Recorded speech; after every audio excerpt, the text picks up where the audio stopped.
Hello, ladies and gentlemen, Poke fans alike, to the BDSP Sinnoh Festive Mm-hmm. Tournament.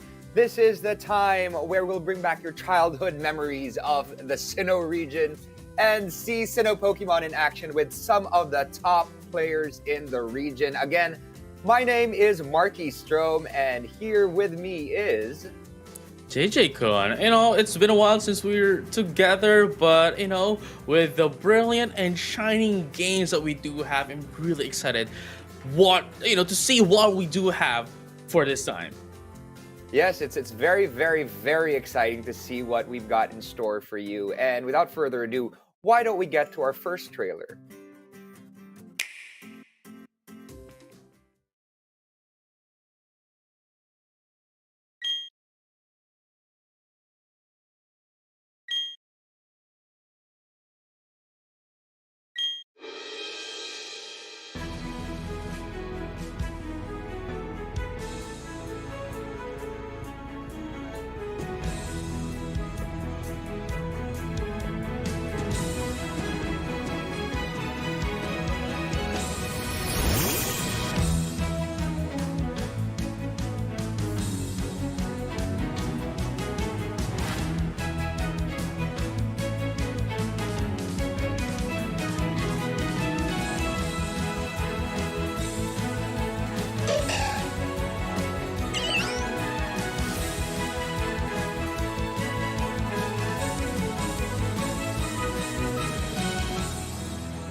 Oh, so much nostalgia for Pokemon Brilliant Diamond and Shining Pearl. It's like going back in time, but not really, because that's the other game that we're going to be talking about in a little bit. But, it's just great that they added so many interesting tidbits for this next game we're going to be talking about. Like, for example, the Conclave Library, where you can check out all of these cool tidbits of information of, for example, how Manaphy came to be and what Pokemon you need to bring with you. It's really great how they were able to link this with what we're going to be talking about in a little bit. It's a really, really fun game. What did you think, JJ? When I first saw the trailer of this game, I just really got hooked up from that moment, and it's just I've been playing it a lot, and it is the reason why I kind of broke my body clock, so I'm kind of not sleeping playing this game, and I believe you are as well. Your body clock is kind of Yeah, broken right now. yeah. You're still trying to fix it. About playing this Like, game, but it was a really great game, I'd have to say. yeah, literally, quote unquote, going back in time Mm-hmm. from the Sinnoh region, from Brilliant Diamond and Shining Pearl, all the way back to the Sui region with all sorts of cool variants that are also available Pokemon wise. Mm-hmm. Why don't we show them the trailer of Legends of Arceus?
What a game this is. Oh my gosh, JJ, this is one for the books. This is what everyone in the Pokemon community has been waiting for. Mm-hmm. This game where you're just really able to be one with the Pokemon and really figuring out how it was in the past without a Mm-hmm. Pokédex.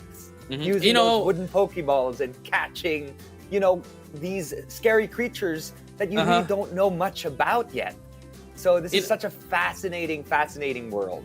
Previously in the previous games, it was the Pokemon. It were the Pokemon that were hiding in tall grasses. But for Pokemon Legends Arceus, it's for the past history, it's kind of the opposite. It is the humans. It's the trainers that's hiding on tall grasses to catch these Pokemon. And I hope you guys experience all the fun for playing Pokemon Legends Arceus.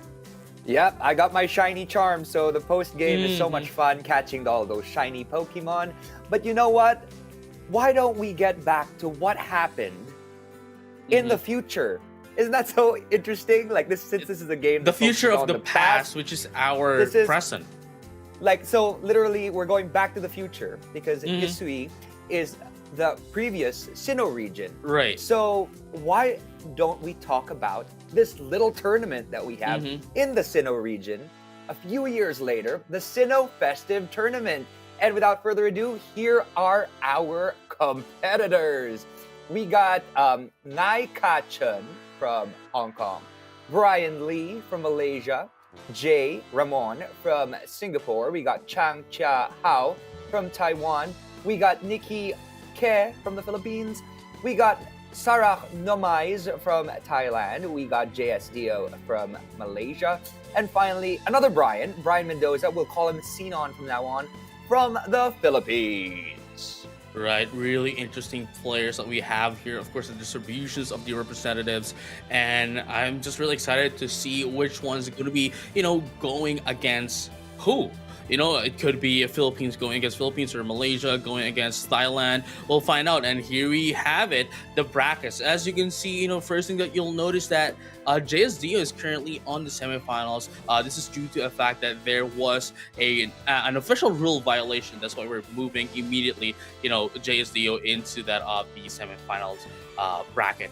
But other than that, of course, we're going to go, to the standard, the normal what do you call this? The normal program. We have Brian Lee versus Brian Mendoza into the first match. Now we have Chang Chia Hao versus Jay Ramon, and then we'll immediately move into Nikki K against Sarah Nomais, and then of course after that we'll find out who's going to be fighting whom into the semifinal match, and then of course whoever's going to be winning the semifinal match would be moving on to our grand finals. Yes, and of course we're playing single elimination and best of 3. So three games, right, per match. So let's a maximum of 3 games. Yeah, exactly. So without further ado, why don't we go and check out the prizes? I mean, I'm very excited for this. We've got these super cool Pokemon collection by Secret Lab Titan Evo 2022 model. This is something I wouldn't mind getting myself. Hello, the Pokemon Company. I mean, we have to consider as well, right, that the winner can only choose one. Could it be the 025 edition or the 006 edition, which is of course the Pikachu or the Charizard. So whichever is not going to be chosen, perhaps Marky, we could we could raffle that off. Let's raffle it off. Let's see which one gets the appropriate chair. Anyway, so those are the prizes. Let's get everyone excited for those because I'm sure a lot of people want to get their hands on these awesome prizes. But why don't we check out the first match? Yeah, let's now check out the first match. It is going to be Brian Lee from Malaysia going against Brian Mendoza or Zenon coming in from the Philippines. This is going to be the first match of the day. We have 6 matches. And here we come, some, a little bit of information from our players. Both of them are age 23, and of course, a little bit of how do you say this? Name twins. You know what I'm saying? Because they're just like there's only Not one just letter name twins. different. Yeah. Not just name twins. They have the same age. Like literally, they're both playing technicians here, and they got both speed boosters from that Blaziken side. But you know what? As we saw from a while ago, we got both legendaries that they're using here, Kyogre and Apalkia, are both water types. So what else can you say about these teams, JJ? not necessarily almost identical, but Mhm. you know, it's interesting to It's see pretty that we similar. have two Bryans starting Mhm. out the round. Yeah, before I get into that, for those who doesn't know, you can now, in our rules that you could bring at least one restricted Pokemon, which of course in the form of Palkia and Kyogre for Brian, and well, for for both of the Bryans, For both for Bryans. Brian and for Brian. For I was gonna B say and B. that. But Yeah. yeah, moving into their lineup, as we can see, it's mostly similar, only with the changes of the Dragonite, the Breloom, and of course the Weavile and the Gengar. So with their lineup, of course we have the Blaziken, we have the Technician users. They could probably start off with the Blaziken as well, and from there whoever's going to be the slower Pokemon, obviously we might be able to see a speed tie here from both of the Blaziken. Whoever's going to be the first one here, or at least the first one to be able to take down whichever's Blaziken, I believe would have the advantage over the other. Yes, and also watch out for those pickpockets. Watch out for those disabling moves Mhm. of Gengar, or the cursed buddy. Hmm. And we'll see who takes on the first match. Why don't we go into the first game? Let's do this. Yes. Let's have it. That champion time. Zenon, coming in from the Philippines, is going to be sending out the Kyogre first instead. Not the Blaziken, but the Kyogre. Of course, it has the ability of Drizzle, which will bring out the rain weather into our field. And of course, as you mentioned, there's Cursed Buddy from the Gengar. So let's find out which Pokemon they're going to be using. As we saw, we've seen the Weavile and the Palkia into the side of Brian, but we still don't know which Pokemon Zenon has from their arsenal. Exactly. So that's the Kyogre versus that Gengar. They are thinking things through, right? We want to see what exactly comes out first.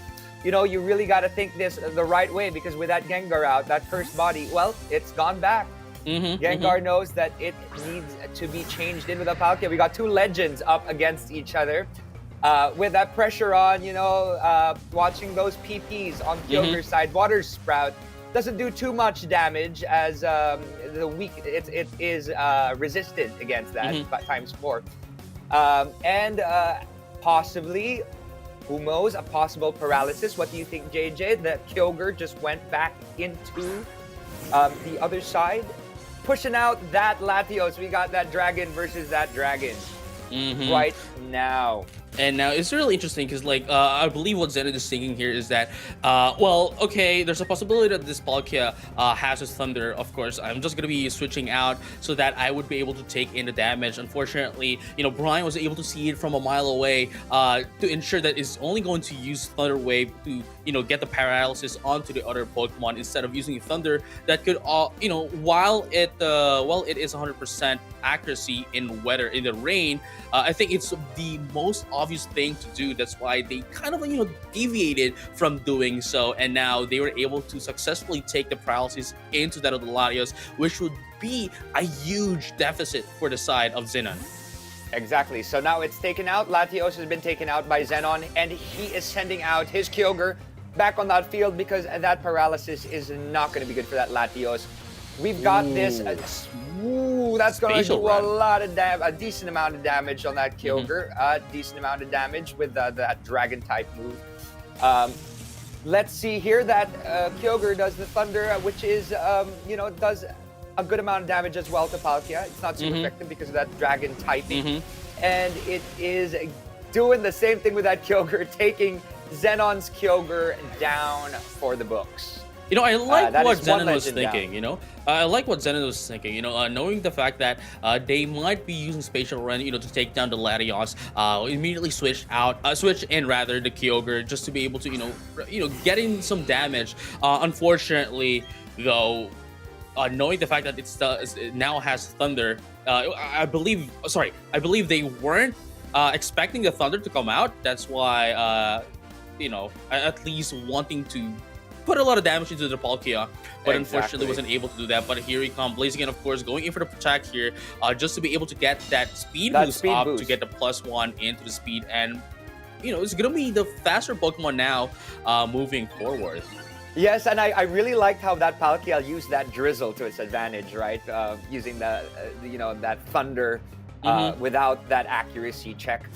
We got the close combat coming in from Sinnoh's Blaziken taking down that other legend. We've got no more legends on the field this first game. We got, of course, that defense and special defense goes down when that close combat hits, right?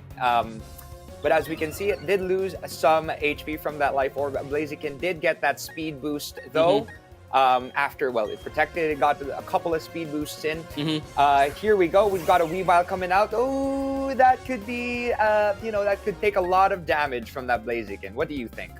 Right, but we have to consider the fact that it has focus ban as well, so whichever Blaziken is going to be doing against a Weavile is still going to survive with at least 1 more HP. Now, they need to be able to take down this Blaziken immediately, and from there, since they have the Weavile and of course the Gengar, they could easily take out the Latios as well. But the biggest threat right now that is in against into the side of Brian is this Blaziken. But right now it's going to go in for the second protect, but it doesn't really matter at all, as they're just going to be switching in. They're still going to be getting that free speed boost from the Blaziken. Exactly. So now it's currently at +2 speed.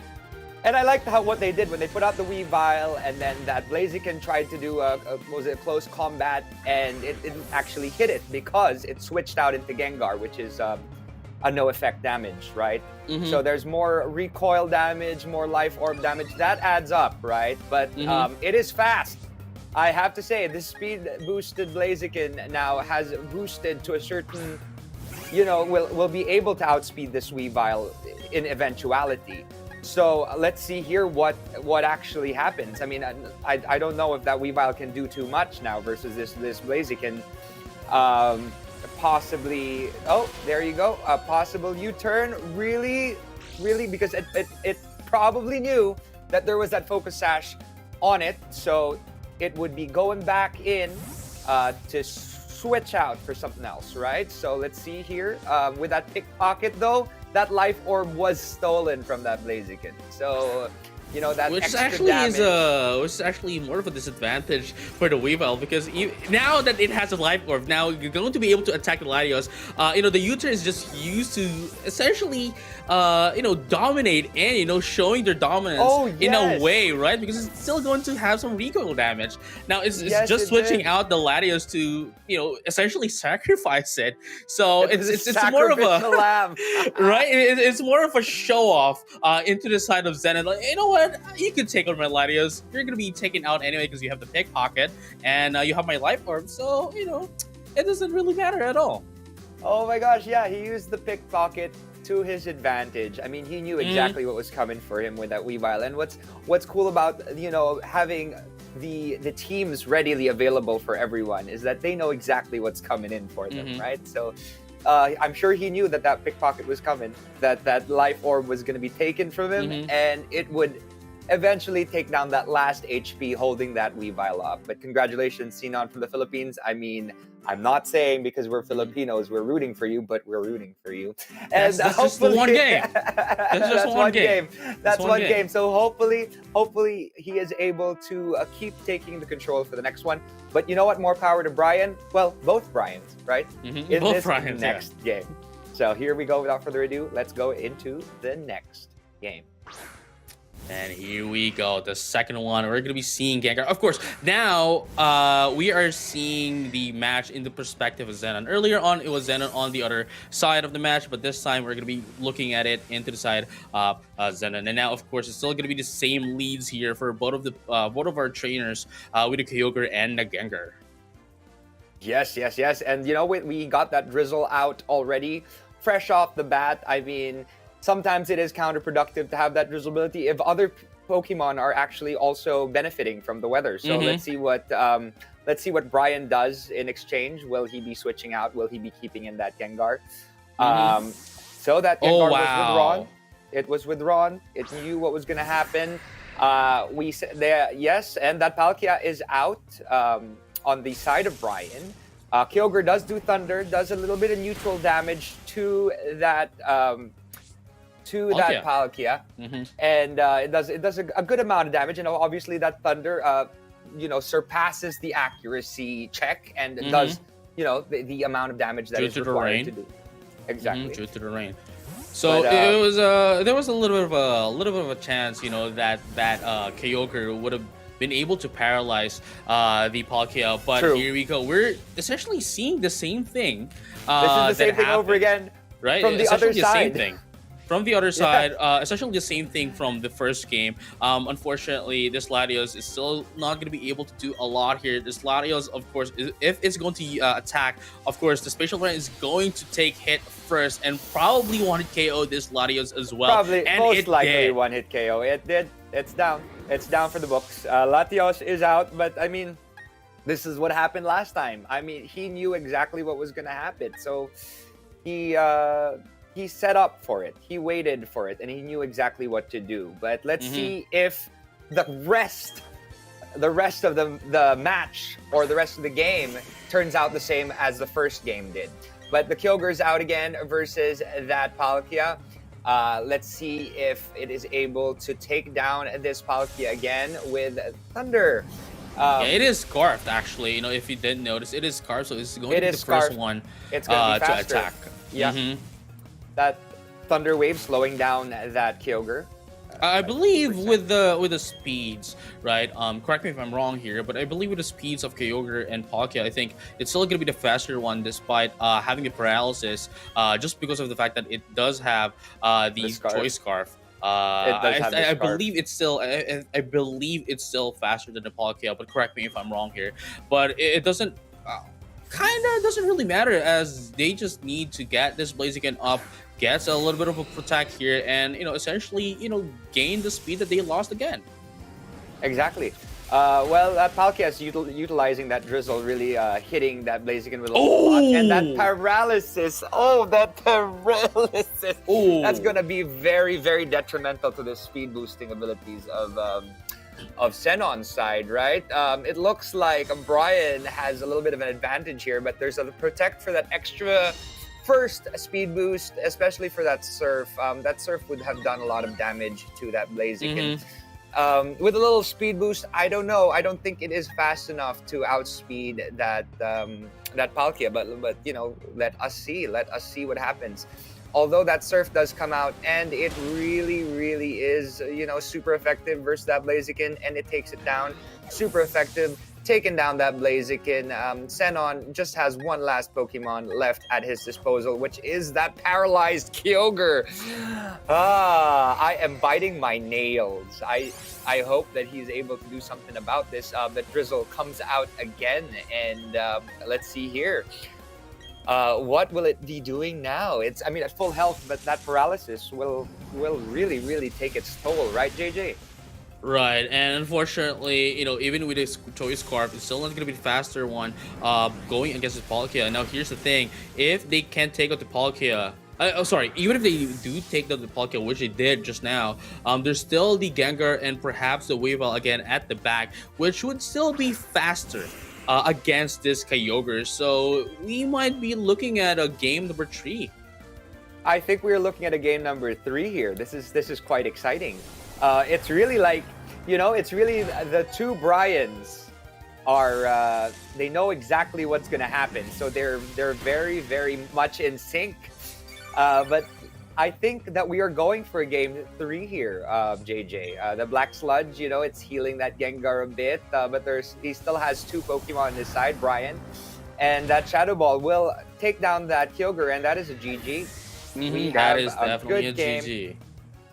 And that is a Brian versus Brian spectacular. As we can see, we've got 1 win on Brian's side, 1 win on Brian or Sinnoh's side. And we are going down to a final game. JJ, what do you feel about this particular game? It was actually quite interesting because we did see kind of a snowball into the side of Zenon earlier, but this time we did see how Brian Lee was able to snowball, capitalizing from the advantage that they did get from the early turns of the match. And honestly, going into game number 3, I believe whoever's going to be able to set up first would be the one taking the win. Unfortunately for Yes. Zenon, they made a little bit of mistakes, especially changing their Pokemons in the middle of, in front of the gigantic Palkia, which was obviously a disadvantage into the side of Zenon. Hopefully that doesn't happen anymore as we are going to be proceeding into game number 3, and let's find out Yes. if they're going to be adjusting their playstyle. And there's also luck. Luck was involved. Brian Lee had a lot of, lucky paralyzing hits, right? Mhm. It was able to really take down, a couple of their mons. But here we go. Without further ado, this is the final game between Sinnoh versus Michael. We got that Kyogre versus Brian. We've got that Kyogre out versus that Gengar. It is identical to the first two. They want to see if they can still use their same tactics to, best the opponent, best the other Brian, right? So we got the Kyogre Weave with that Drizzle ability out, and obviously setting up that rain. And you know what? Brian is actually utilizing it to his advantage because he is able to use the rain to his advantage. Right, and they are bringing up the same leads here. Perhaps we might be able to see the same, the history repeating itself from game number 1 and game number 2, and we're gonna be seeing the switch in here once again, coming into the side of Brian. Obviously, we're gonna be seeing the Thunder as well. Perhaps we might be able to see the Paralyzed this time for the side of Zenith, because for all the times that they have been using it on game number 1 and game number 2, it hasn't happened, but now it did, and definitely this Kyogre is going to deal a lot of damage against this Palkia. Yes, and you know what? That is paralyzed. And a Dragonite has been sent out, which we haven't seen yet. That Dragonite will be doing a good amount of damage from Brian Mendoza or Sinnoh towards that Palkia. He knew that there's going to be a Palkia coming out, so he took out that Dragonite. Although, I believe that Habanberry did weaken the damage from that Dragon-type move, but that didn't matter. It took down that Palkia right away. This looks like a possible GG. Oh wow! But who knows what Brian has in store, right? Because that doesn't have the Weavile anymore. Yeah, it doesn't have the Weavile anymore. Unfortunately. But now has the Blaziken with the speed boost. Now, there's still a lot that Brian could do here, especially again with the Blaziken, and of course with the Muscle Band as well, plus 1.1 into its attack. And now we're gonna be seeing the Outrage here, of course, with the Lumberry, of course, to remove the confusion. Still, it's there's a lot of moves here by Blaziken that is not really a very effective move versus against a Dragonite. Yeah. Right, and even if you could use Sword Stance with this rain, it's going to reduce the damage that Flare Blitz can do against. And with the help of the multi-scale as well, look at the damage.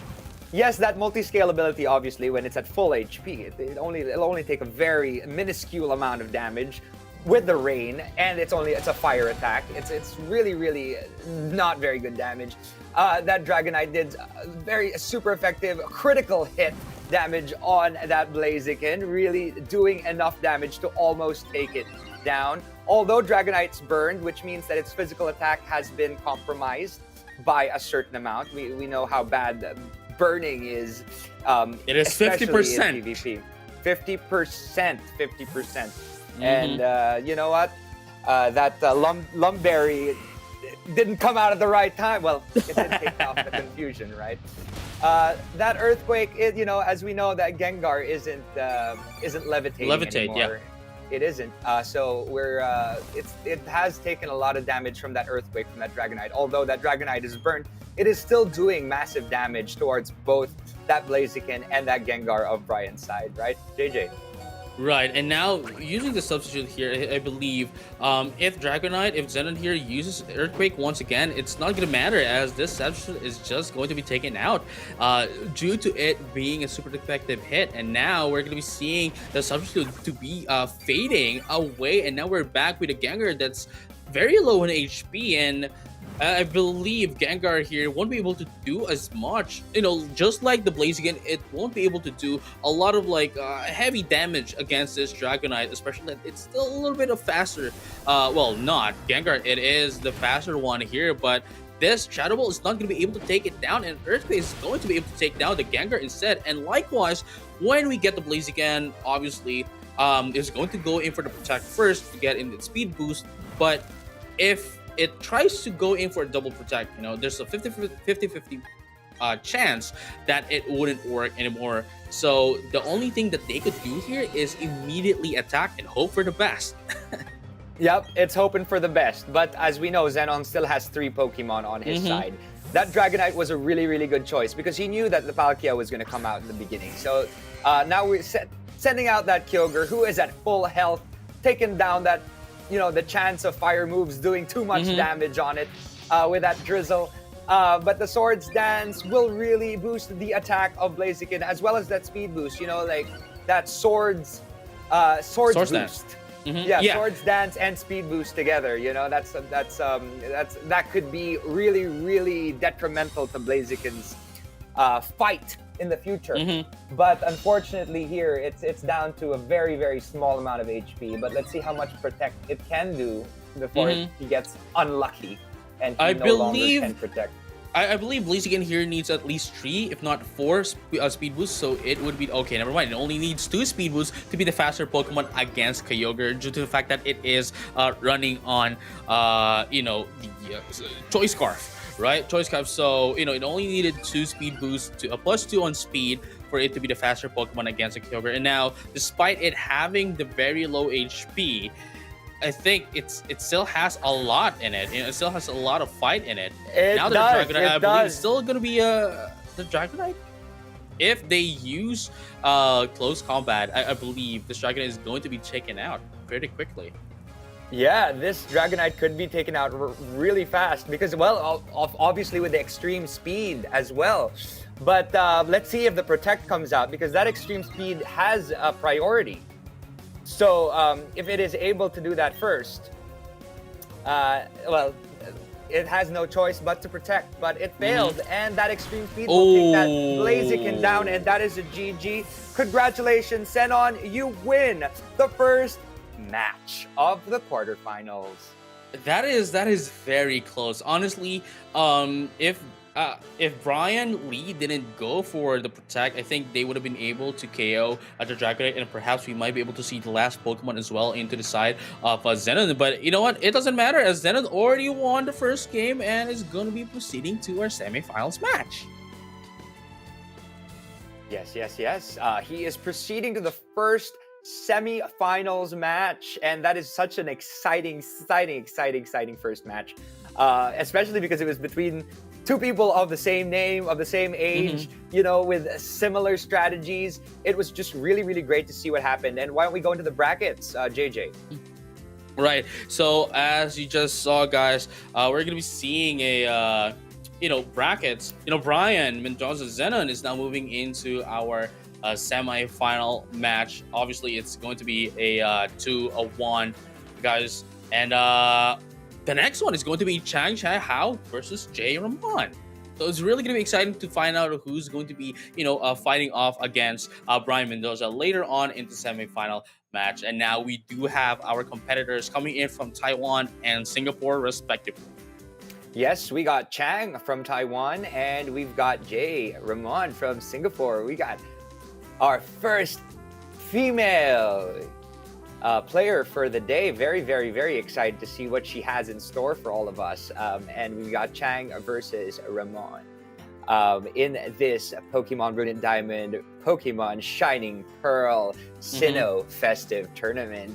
Let's see what Pokemon they have in store for us today.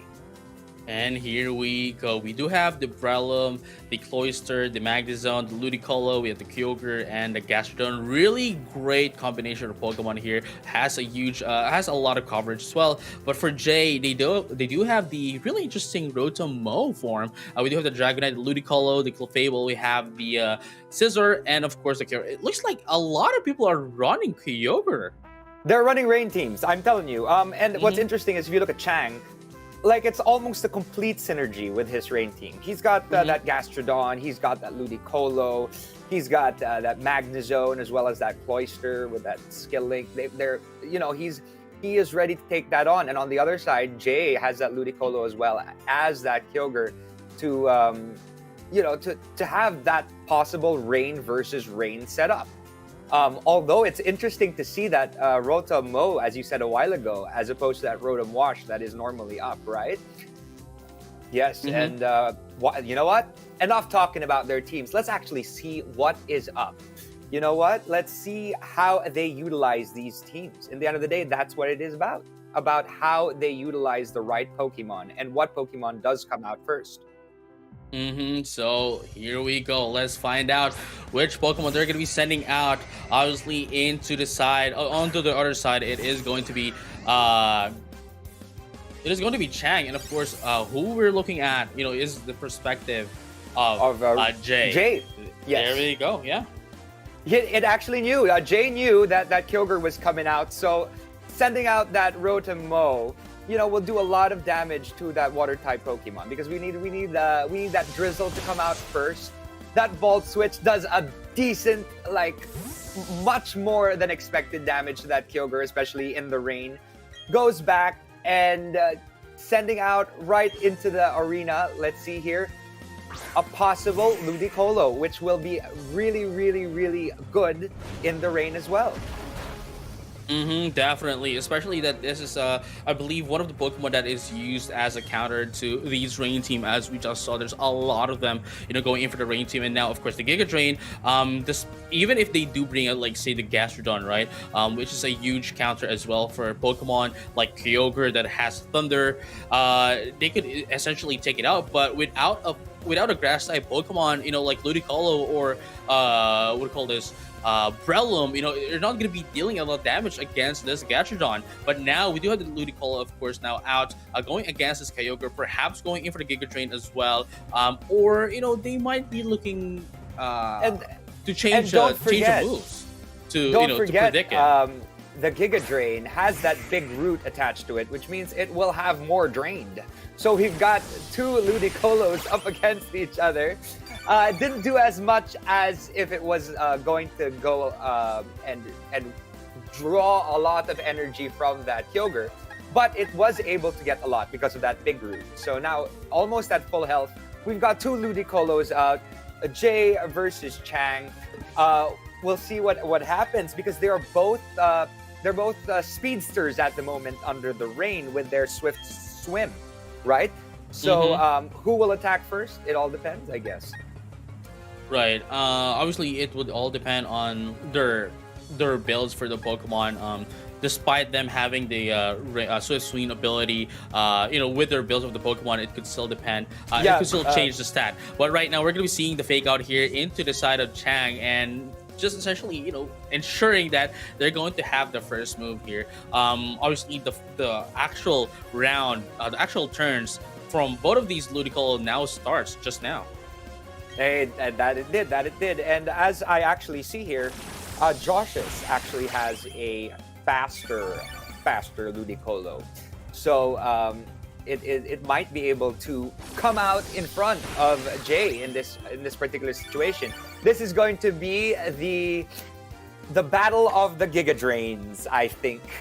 And they're also running two different items. One's running a big root, so actually Josh's might be gaining a lot more from its attacks, while Jay is running an expert belt, which boosts the attacks of each of its attacks. So let's see which one will be able to hit harder, right? This is it's the Ludicolo versus Ludicolo game at the moment, right? So and this is go.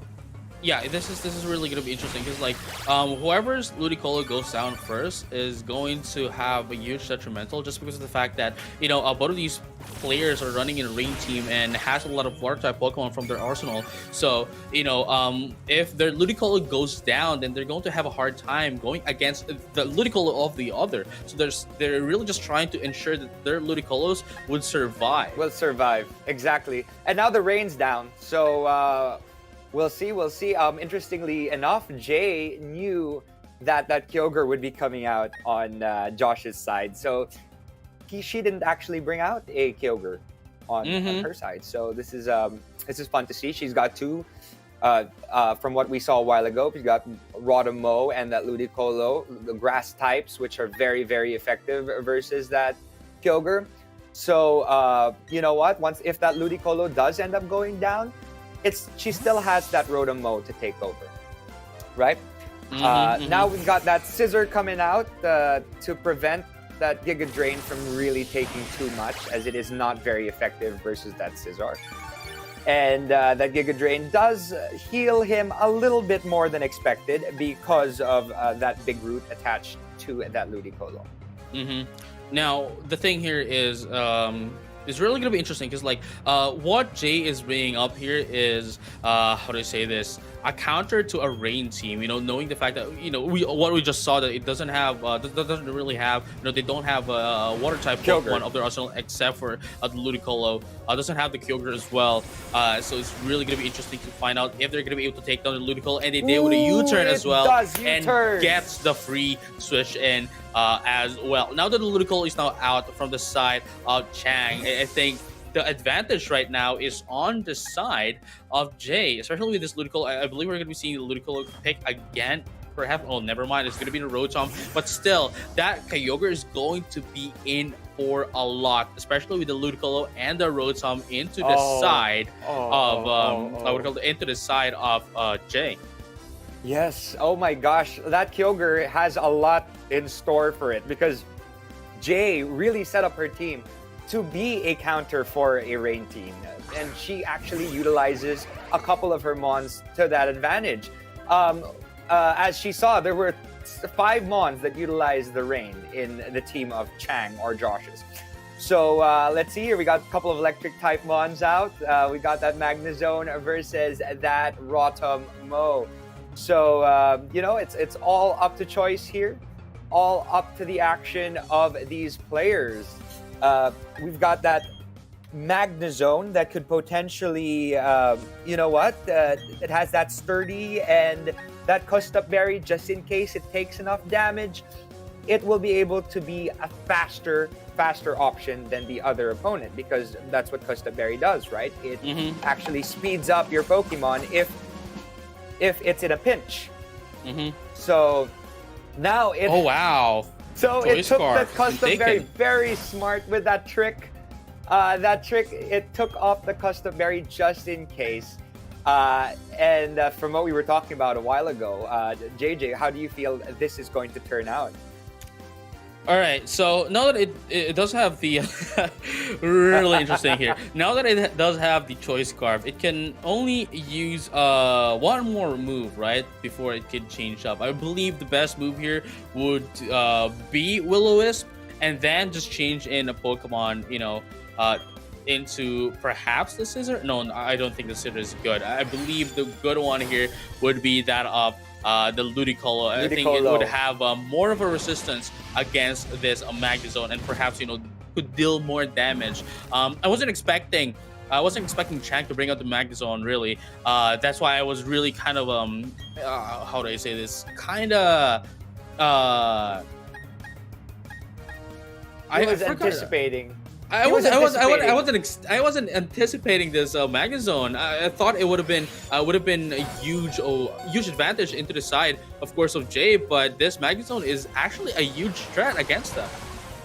It is. It's a very, very huge threat. Although it is burned, so those it doesn't really have much of a physical attack. So it doesn't matter. But that burn will do a lot of damage on that Magnezone. Although taking that Rotom won't be too much, because it still has that Ludicolo. It has that Custap Berry, so it will be able to move faster, which it was avoided by that Magnezone. Oh no! So that Rotom does go down with a critical hit. Hey, Chang has luck on his side, although he is burned. Let's see here what happens. Who is taken out? As you said, the Scissor wouldn't have been the best option. Ludicolo would have been a better option.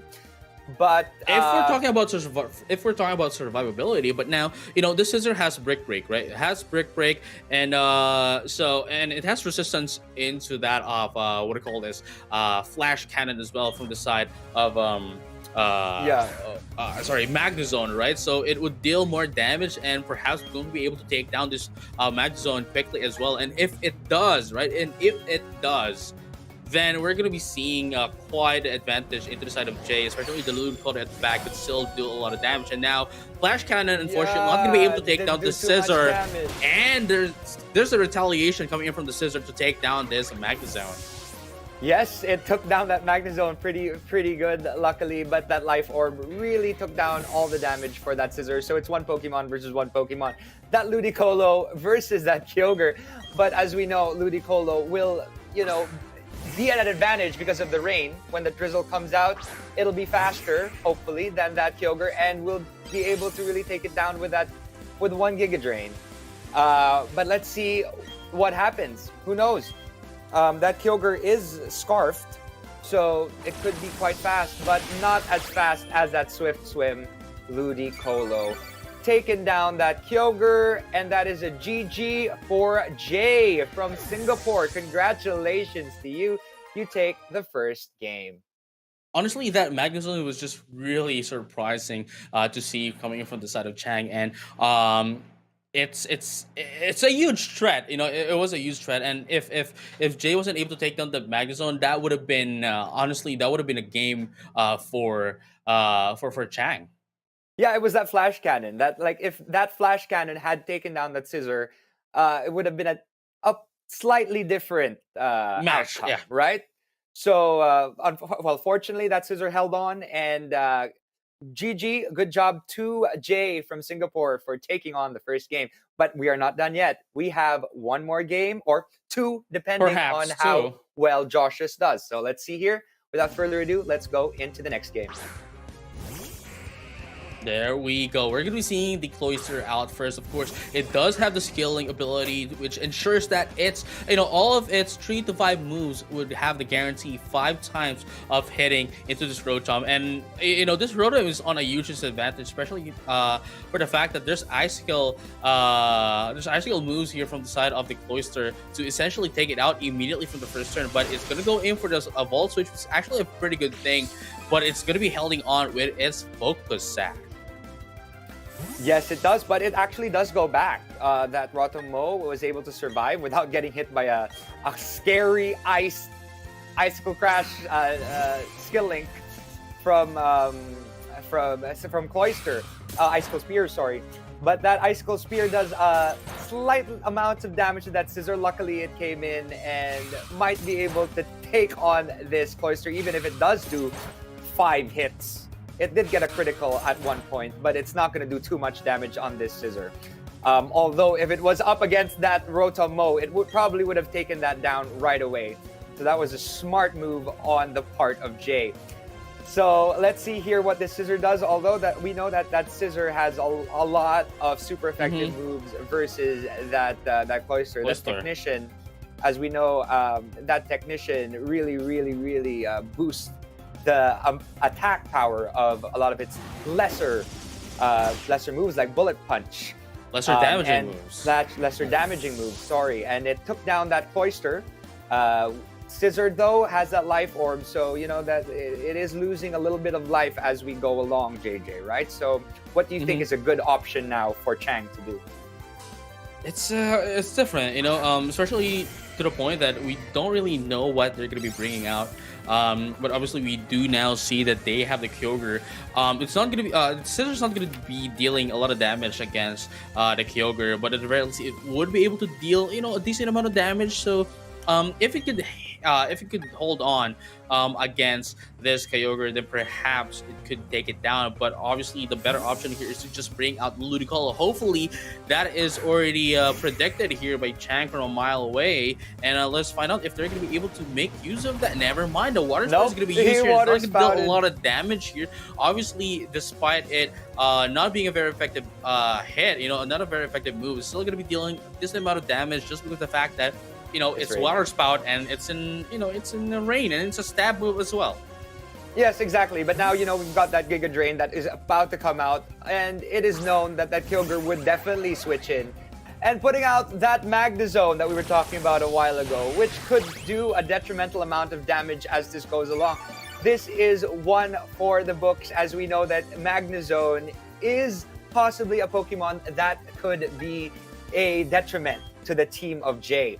So, switching out, I think that would be the best option at this point in time. Taking out that Ludicolo and maybe moving in either with a Scizor or back to that Rotom-Mo to maybe do another Will-O-The-Wisp as it did a while ago to burn it, because that's probably going to be the fastest way to take it down, as it possibly could stall its opponent, right?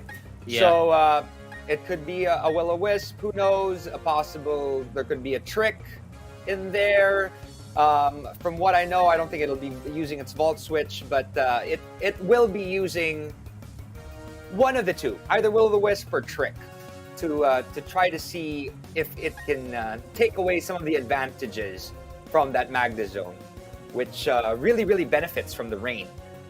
Any electric type move from that Magnezone could do a lot of damage, although that grass typing from that Rotom-Mo really won't take too much damage from any electrical attack coming from that Magnezone. Right. Honestly, if I'll be asked, I would rather have the Rotom going for the Will-O-Wisp, and I believe that is what Chang is thinking as well. Probably going to be seeing this, wanting to see that Will-O-Wisp. That's why they switched out the Kyogre, so that even if it's burned, it's not going to be dealing as much of a disadvantage against the Kyogre, because it's a special attacking Pokemon.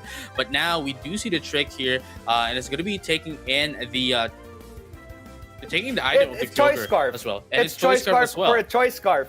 But I think he has an extra move right in between, so he could change it up from Trick to something else. So now I think he might be doing a nice Volt Switch to switch in for another Pokemon that could be good, super effective against that Kyogre, which in my opinion would be that Ludicolo. That Rain is back out, so we'll see. That Volt Switch will do a decent amount of damage to that Kyogre. Ooh, yes, it did. It did, and it critical hit. Critical hit as well. It's critical hit, but it's going back to save its lawnmower. Save the lawnmower. So the Rotom has gone back, and I think it'll be switched in with one of the two. Will they be switching in the Ludicolo or the Scizor? It all depends on what happens next. The Ludicolo is the best option because of that Giga Drain. Kyogre knew that was happening, so that Ice Beam, did a decent amount of damage to that Ludicolo. That Rain stopped would be detrimental. Oh no, to that Ludicolo, which could have utilized that Swift Swim to its advantage. So now, the better option would really be to switch out that Ludicolo for something else, because you might be needing it for future use. Maybe to utilize the Drizzle again when that Kyogre comes out. But sending out that Scizor, I'm not exactly a fan of what happened here. There's a huge chance. Well, there was not a huge, but like a chance that this Scizor, could have been frozen, right? Exactly. And even without the Drizzle, even without the rain weather, Ludicolo was still on the advantage against this Kyogre and still going to be able to survive its hit, especially that the Water Spout is not going to be dealing a lot of damage. Now against the Ludicolo, obviously there is the Ice Beam that is a threat into that Ludicolo, but still, with just one Giga Drain, it's going to, perhaps take out the Kyogre as well. Yes. And as we saw here, that Swords Dance boosted it, but I don't know if it can survive one more Ice Beam. So yeah, but it does have the bullet punch anyway. It does have that bullet punch. Yeah, that is true. It's gonna be the faster one. But is it strong enough? Is it strong enough to take It has out Technician. It has the Sword Stance, so I think it is definitely going to be fine. Yes, it is. It is strong enough. And that Life Orb really going and taking enough damage from that Scizor to almost take it down. Maybe for one last savage hit versus this Magnezone. Probably a nice, let's see here, what it has, a Brick Break to maybe end this. for the taking. Oh, the Magnezone is the faster No. Pokemon. Unfortunately, is going to be able to take the Scissor. But we have to remember the fact as well that there is still the Rotom and the Ludicolo. Perhaps the Rotom is going to be sent out here for the Will-O-Wisp and then immediately switch out into that of the Ludicolo so that it would, change its move set, perhaps. Or I don't think Jay wants to give out the choice scarf here against that a Magnezone, because that could potentially turn the tables around against that. It could, yeah, because the Magnezone is already very fast. It outsped that Scissor.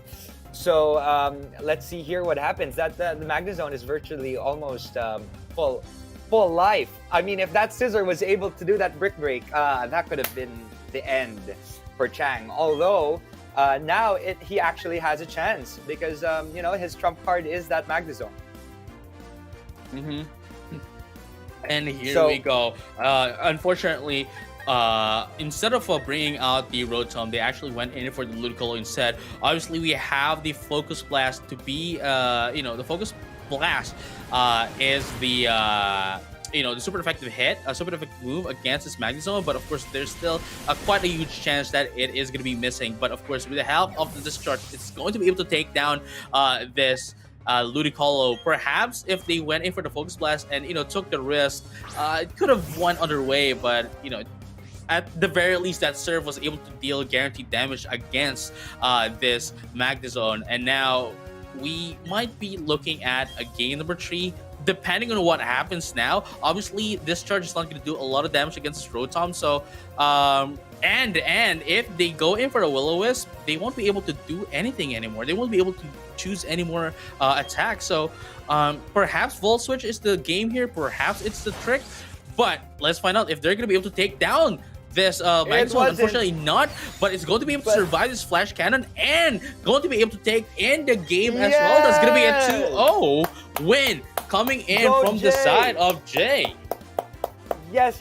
Go Jay. That was a very, very smart choice. And then she knew that Rotom would actually be able to survive that Flash Cannon. Although, as we can see here, it's faster than normal. So if another Flash Cannon can come through, if this is a critical, it still wouldn't have done enough damage. Not very effective versus that Rotom.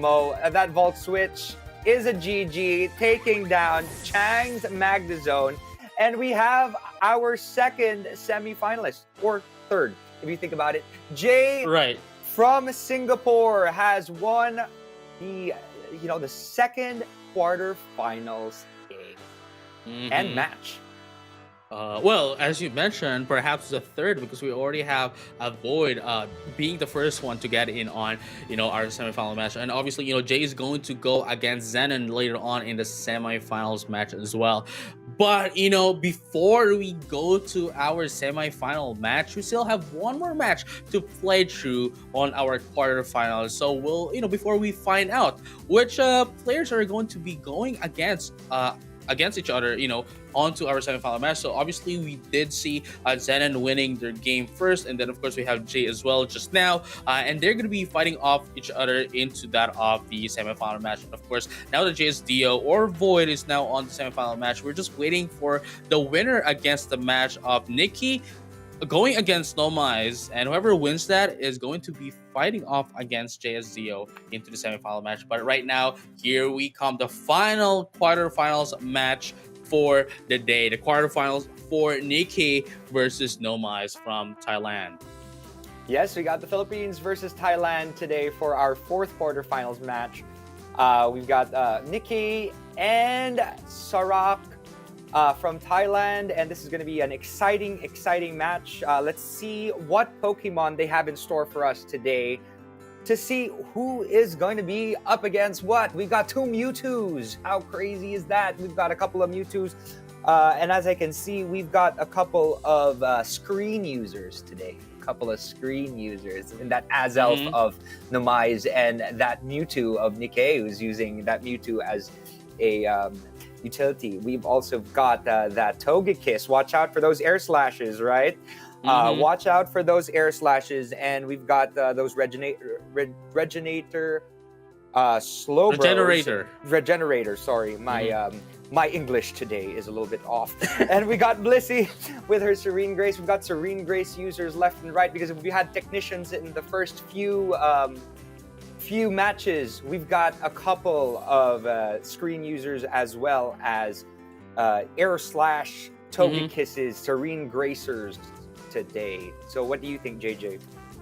Right, and if we can check this out, I believe this is also, the Blissey, right? The Blissey that has flamethrower, so and ice beam as well. Ice beam. More of an offensive Blissey that is used as a counter to Pokemon that has Technician and perhaps the counter to Grass type Pokemon as well.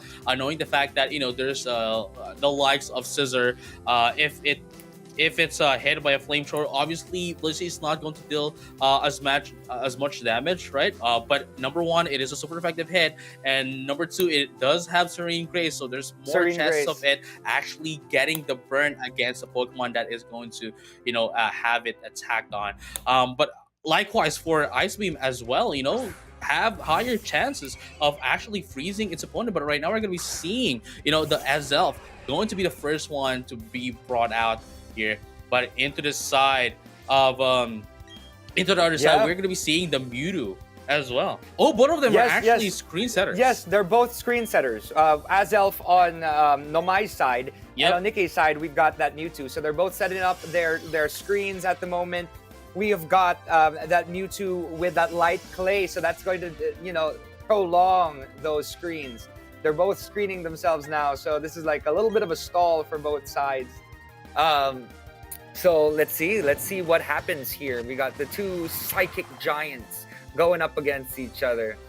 That Azelf didn't take too much damage, although that flamethrower, is gonna do a bit of damage to that Mewtwo. Oh, burning it. As well. Unfortunate. Although it is, it does lower that physical attack on Mewtwo's side, right? So, let's see what happens here. I know that that Mewtwo is equipped with Psy Strike, so might not do too much damage. It's not very effective. In my opinion, that Azelf is at an advantage at the moment, especially because that Mewtwo is burned. What do you think, JJ?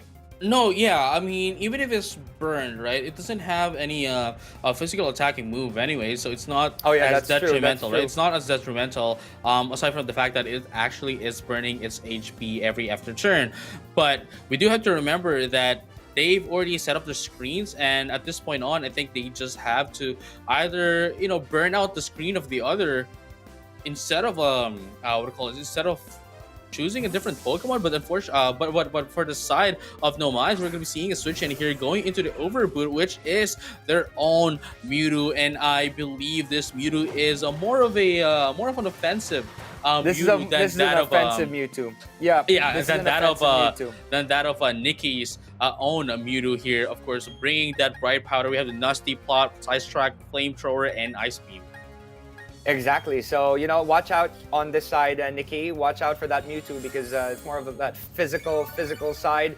Although it does have that recover, it will be able to recover from the attacks, which gives time to Nomai's to set up, to give it a little bit of a nasty plot.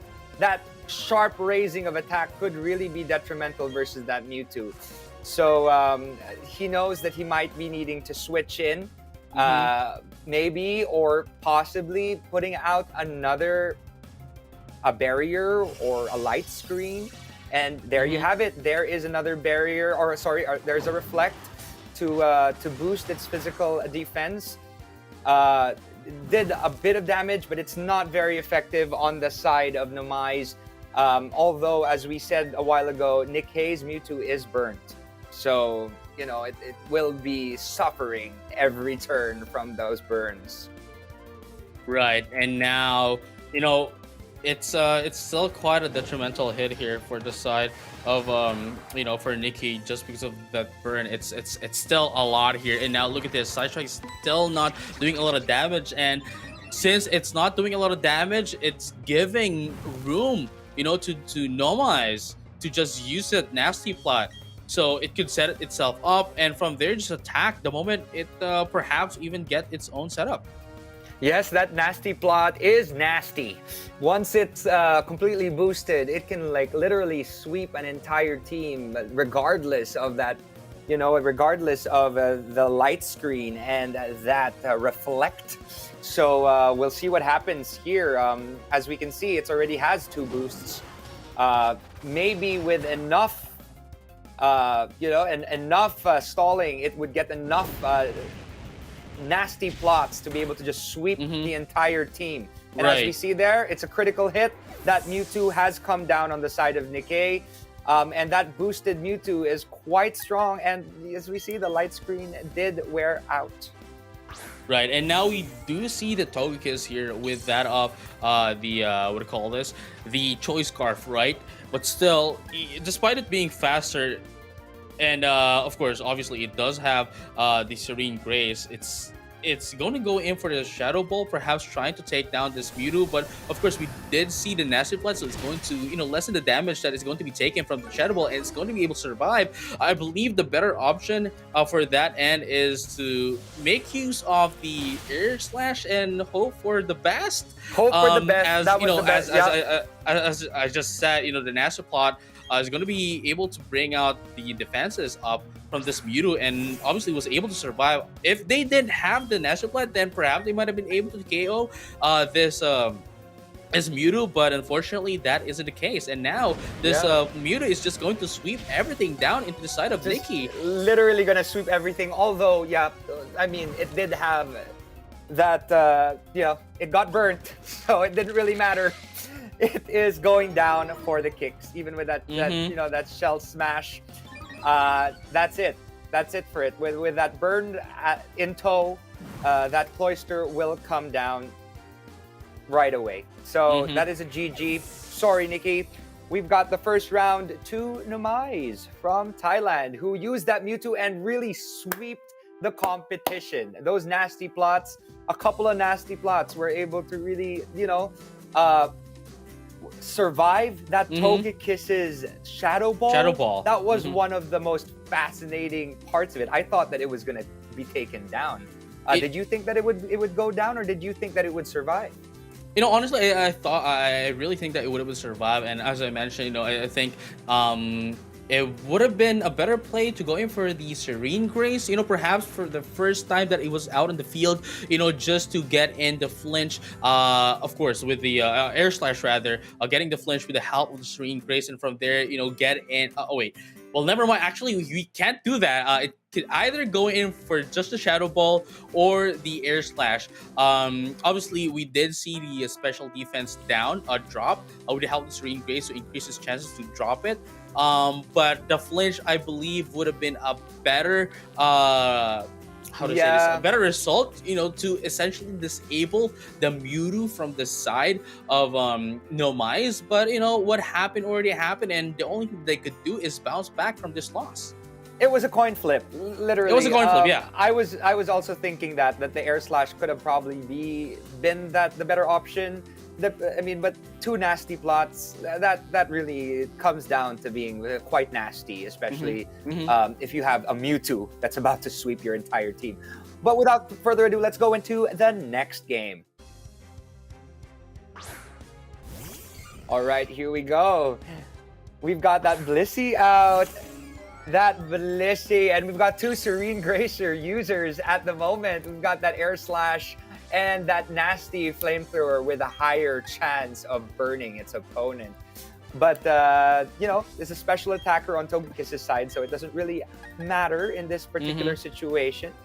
But let's see here. With that Air Slash, we're going to start that off to see if it's able to get its first flinch in. Oh, it didn't. Unfortunately. Did not get its first flinch. It didn't. Even with the Serene Grace. It didn't. Blissey didn't leave the chance to that flamethrower. It automatically paralyzed that Togekiss, which will be a problem. In the future. Although now we've got a speed booster, we've got that Blaziken coming out, which is obviously very, very super effective against that Blissey. Ice Beam has a high chance, but it actually is a Fire type mon, so it's not going to be frozen. We've got this close combat possibly coming out, which could take down that Blissey. Although that Quick Claw made it use Thunder Wave first, oh no, it could actually cause this Blaziken to not hit. It might be fully paralyzed, but the close combat is hitting it, and it takes down that Blissey. So congratulations. That was a good oversight that that Blaziken was able to take down that very scary tanky Blissey. You need a physical type Mon versus that Blissey. Although it was able to paralyze two of the Mons on the side of Nikkei, so who knows what will happen now. All right, and we have to remember the fact that it was Nomais that has the advantage of a point against Nikki, so it's really hugely detrimental here into the side of Nikki, especially that both of their Pokemon are now paralyzed. With the help of Reflect, it's just going to reduce the damage, and obviously it still does have the what do you call this? The Reflect, and of course the Light Screen later on after this, and from there the Mewtwo can just set up itself once again. Yes, I feel terrible for this Blaziken that has a speed boost, but it's not going to be utilized very well with that paralysis, right? So this Flare Blitz will be enough to take down that Azelf. It is a critical hit, taking down that Azelf for the toe.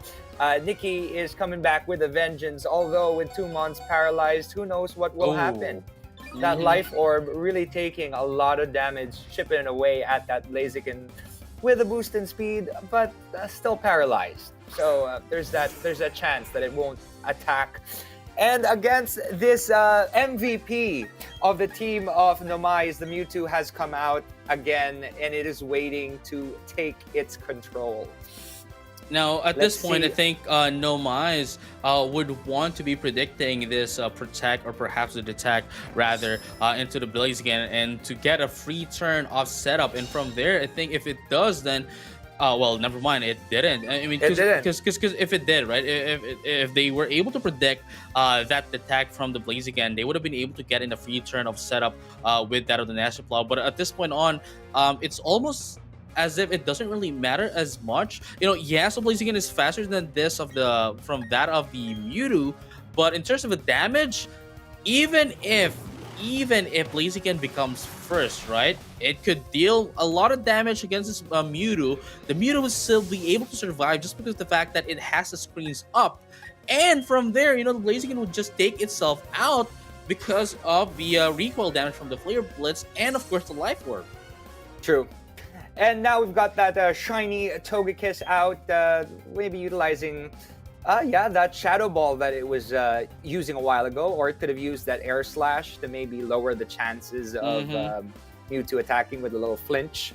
But hopefully this Shadow Ball, if it is a Shadow Ball, does enough damage to, hit Mewtwo enough for it to be taken down later on. Although this Ice Beam really does a good amount of damage. If the Shadow Ball was able to hit, even if it is paralyzed, that Blissey did its job in the beginning, and it didn't do damage at all to that Mewtwo. Very, very little damage. Azelf going clutch. Azelf really helping out this Mewtwo right here into the side of Nomais, because if it wasn't for the light screen, I don't think this Mewtwo would have been able to survive. That is especially true. It doesn't have Nasty Plot. Light screen. Exactly, right? Exactly. It would not have survived at all without that light screen. So thank God for that Azelf that came out. Thanks Arceus for that Azelf. So now we have this Cloyster that has come out. We've got that skill link, a possible potential here to do a little bit of damage to that Mewtwo. But we can only tell. Time can only tell. Because we've got a couple of screens up for that. We've got a screen up for that Mewtwo, so it is able to take a decent amount of damage. Right. Well, from what I see here, a flamethrower could be doing a... Oh, wow. 2 more HP. And, the risk was quite a lot to take in, Going in for the Shell Smash is definitely going to boost its attack and its speed as well. And from here on out, I think we're looking at a we're looking at a 3 game if this hits, and it definitely is. Icicle Spear is gonna be. Oh, never mind. But it does no damage. Azelf on the clutch. Thank Azelf God on the for clutch. Azelf. Oh my gosh. Arceus Tank definitely sent Bidoof. out that Azelf. Yes. Tank Bidoof. No, here's the thing. If it were, if Nikki actually went in for the Rock Blast instead of the Icicle Crash, well, I believe, of course, there's a stab. It's a stab move. Icicle Crash, Icicle Spear rather is a what do you call this?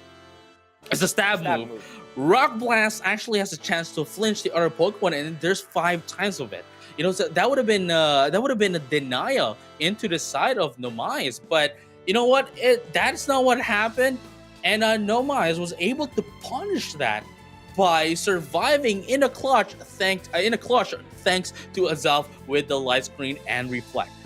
That was very smartly played. Congratulations to Nomais from Thailand for taking the 4th slot for the quarterfinals and to the semifinals. So we've got our 4 semifinalists right now. And without further ado, here are the brackets from our best of 3 single elimination quarterfinals. Brian Mendoza from the Philippines moving on, as well as Jay Ramon moving forward from Singapore, as well as JS Dio from Malaysia, and Sarah Nomais from Thailand. 4 different regions. Who will take home that trophy? Our first matchup is going to be Brian Mendoza or Sinnoh versus Jay Ramon. So why don't we get into that? Team-wise, how do you think Jay fares against Sinnoh? It's interesting because we saw Jay has a little bit, not a little bit actually, has huge counter against rain teams, but albeit them having quite a difficult time as well. But Brian, I believe all Brian needs to have is to get the advantage from the first turn, and from there they can immediately snowball. However, if they can't get the advantage that they need, the setup that they need from the first, from the first turn, I think Jay can easily punish Sinnoh from here, just like what happened on the second game on the first quarterfinal match. Yes, exactly, and that Mo Rotom is something else. I mean, especially countering the rain teams. It knows exactly what to do, and we also have to realize that Sinnoh has a couple of technician users, so he might be able to get the job done as well. And there's that synergy between that Kyogre and that Latios that Jay can also take advantage of in her side. So who knows what happens now? It's all about which Pokemon comes out first and who does the better job at analyzing their opponent. So here we go, Sinnoh. Ooh, the first time we're going to be seeing the Breloom. Yes, and that Kyogre on the other side. We're looking at everything now from the side of Jay. Kyogre has come out with that Drizzle. She did not utilize her Kyogre before, but now she has chosen to use it instead of that Rotom Mo, which she had used in the previous rounds. So here you go. There might be a switch in. It might just actually be a Drizzle that comes out into play. And, and just sending out maybe a Ludicolo or what other possible Pokemon she has in store to counter Sinnoh in all his glory. What do you think, JJ? Right. Now, knowing the fact that there's the Breloom, there's there's the Sleep Powder as a threat here. So obviously going in for Ludicolo is more of a more sensible switch in, to do choice rather. Going in for the Bully Seed as well is going to, oh my goodness, this is going to be tough, especially if it hits 4 times. It only needs 4 times because the third hit is going to be able to survive. Never mind me. Don't mind what I'm trying to say. I was trying to calculate it from the first hit, and I was like, you know what, this is gonna take 4 times, 4 that hits. Was and, very smart. It didn't need it even. But if that Dragonite had come in, that Bullet Seed wouldn't have done too much damage, right? It was anticipating that Sleep Powder, but got something else instead, right? That Ludicolo would have been that perfect choice if it wasn't for that Bullet Seed, which which really, which really took down that Ludicolo, unfortunately, for our homegrown Sinnoh. Mm-hmm. Dragonite, though, might do a little bit more damage if it has a flying type attack, which it doesn't. It has a Outrage, I think, Extreme Speed, and Earthquake at its disposal. It could possibly Dragon Dance just to give itself a little bit of a boost. But, well, who knows what might happen.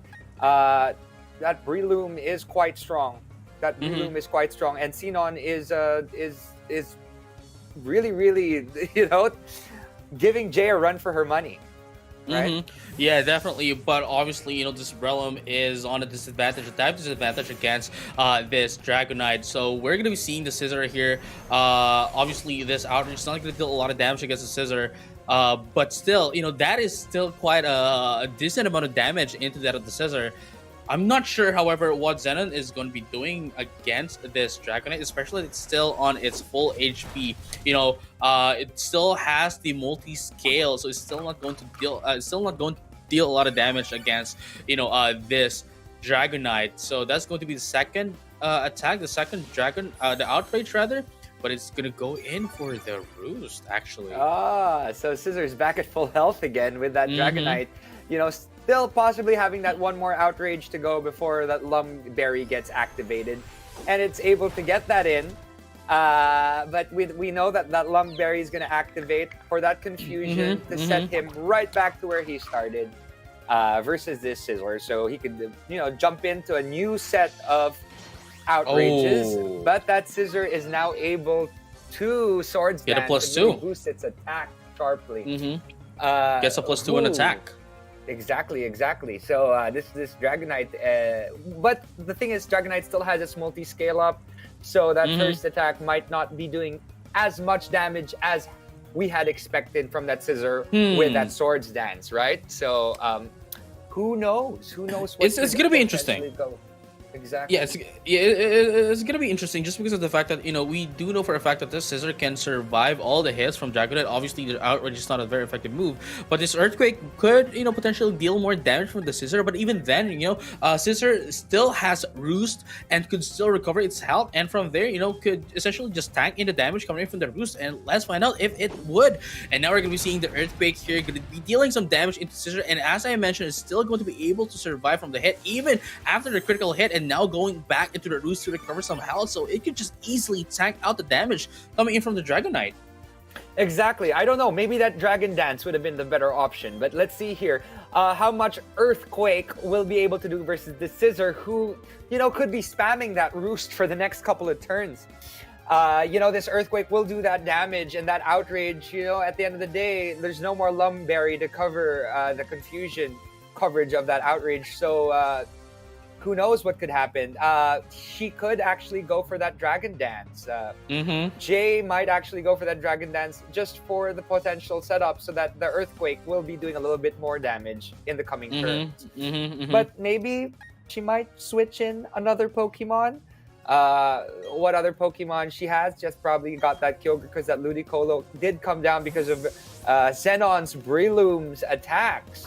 That really caused a lot of pain on the side of Jay. So we got that Drizzle back out again. That Rain is out again.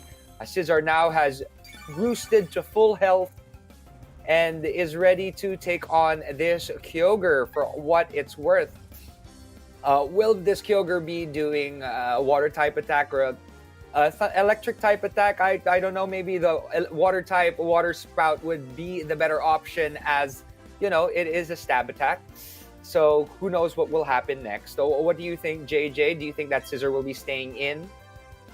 I believe so. Obviously it could be. Would be able to survive? Oh, never mind. It wasn't able to survive this. It's not gonna survive this that. water spout dealt a lot of damage with the help of the stab and of course the rain. But I think that would have been, because earlier on I was thinking, perhaps Dragonite or the Dragonite would have been a better option, knowing the fact that this Scissor is mostly guaranteed to use Roost, and it did. But this Kyogre switch, and while it gave a free recovery for the side of Zenon, still wasn't able to survive Kyogre's hit with the water spout. And now Breloom going against this Kyogre, I'm not sure if this is going to be able to survive and it did actually with It with does. the choice It scarf. does. Sorry, not choice With scarf, but a rather this with focus sash. a Focus sash. focus sash. Right, but the Exactly. bullet seed though, oh, actually it didn't go for the bullet seed. First, it went It for the spore, put it to sleep. put Oh it to yes, sleep, yes, yes, and yes. Very smart choice. and it can use Swords Dance first, right? It could use Swords Dance first and then go in for the bullet seed. Perhaps that might be the case here. That could be used against the Dragonite as well, just because of the fact that the first hit would be activating the multiscale, and the remaining hits would not be affected by the multiscale. Yes, exactly. So that Breloom is a quick advantage because of a sleeping Kyogre, which means that it could go straight for the Bullet Seed, or it could have actually gone for that Swords Dance. But that Bullet Seed is a smart option as well. It was able to do 3 hits, taking down that Kyogre for what it was worth, and but it only has that 1 HP left. So this Dragonite, with a singular extreme speed, could take this Breloom down. But who knows what will happen? We have 2 Pokemon on the other side. We've got 1 Dragonite on Jay's side at the moment. And yeah, from what we see here, that Dragonite did take down that Breloom, and we've got 1 Pokemon on Jay's side, which is the Dragonite, versus Sinnoh's side, which is that Blaziken. This could be an interesting battle right here because we got that Life Orb Blaziken on the side of Sinnoh, as well as that Dragonite, which could be at an advantage at the moment because it has that Earthquake, which could really take down that Blaziken. Although there is that Protect for that first speed boost. So maybe the Dragonite could have done a Dragon Dance if this Protect does come up. I Right, think and that now- would be the best option, yeah. Yeah, I think the better thing here, if you were on the shoes of Jay, you would want to predict. Well, you'd want to think that this Blaziken is going to go in for the Protect, and from there, try to get that. And there you go. It's going to go in for the Protect. That's what I was try saying, to take yeah. try to take advantage of that situation and go in for the Dragon Dance after that. And despite this despite this Blaziken getting in that speed boost, it doesn't really matter as much. Just because of the fact that it still has multi-scale, and from there it could use its Earthquake just once Yeah, to a take out the singular Blaziken. Earthquake will take down that Blaziken. So, Zenon, it is a GG to you from the side of Jay. So, congratulations to you. Unfortunately, that Dragonite is a powerhouse, which it showed in the first match a while ago, or was it the third match when Dragonite came out versus that Palkia with Jay. So there you go. That Earthquake was able to take down that Blaziken. It's a GG. Congratulations, Jay from Singapore. You have won the first game of 3. Yeah, and it was just really interesting when I was looking at the screen right here, because I I have multiple screens right now, so it's quite an interesting match here, obviously, and I like how Jay was utilizing everything that they had in their arsenal, and ensuring that despite having this advantage from the early game, having that Kyogre get taken out by the Bullet Seed, it still wasn't wavering around. It was still, was able to play it properly to get the win. And, from now it's a 1-0. They just need one more game and they'll proceed to the grand finals if Zenon doesn't win this one. Interestingly enough, when I saw that Ludicolo take a little bit of, go down right away, I was like, oh my gosh, Jay, I'm sorry, but Zenon's got this. But, I was mistaken. As Jay had so many aces up her sleeve, and she's doing very, very well. So congratulations to her for the first game. But let's only find out what happens if she will proceed into the finals if she wins this next one. So let's go. It could only go 2 ways. Either we're gonna be seeing game number 3, or we're going to be seeing our first grand finalist in the game. So now we're going to be seeing the Drizzle here up from the Kyogre, and of course the Breloom is going to be the first one here once again from the side of Zenon. It's going to steal a lot here, a lot of a disadvantage into the side of Jay, especially that this Breloom, for what's it worth, diba? Right? It's what do you call this? It was able to take down the Ludicolo with just 3 hits, and perhaps It was might strong. be able to take Yeah. it might be able to take down the Rotom as well with just 3 hits. Yes, who knows? Who knows what it might be able to do? Because there could be a Rotom, could be that Dragonite back out again. That Rotom-Mo, as we know, is quite a powerhouse, especially as it works with synergy and without synergy with the Rain team. It is able to battle other Pokemon that synergizes in the Rain. But the Bullet Seed does do a decent amount of damage to Rotom-Mo, but it isn't very effective. So it does a very, very slight amount of damage. We could go and see an actual Will-O-Wisp.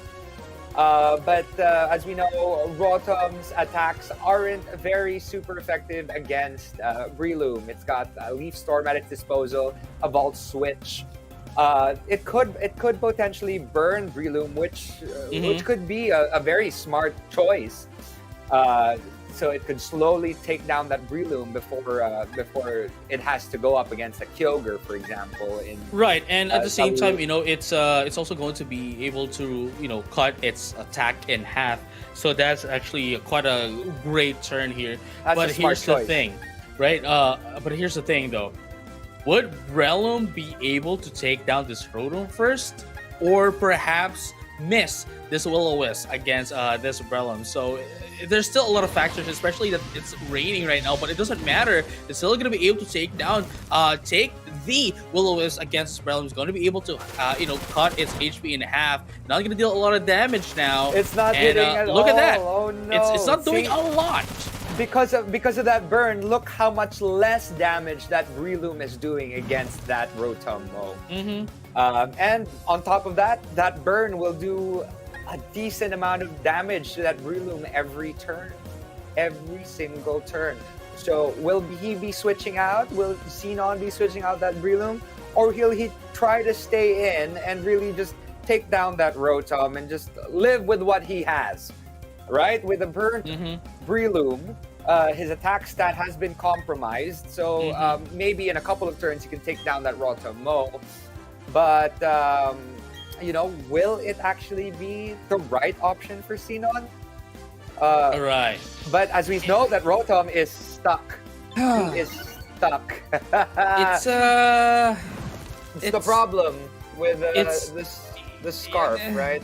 Even if it has a problem with scarf, but here's the thing, with Breloom, excuse me, even if it gets +6, right? Even if it gets +6 on its attack, it's still not going to be able to do as much damage than if it's not burned, obviously.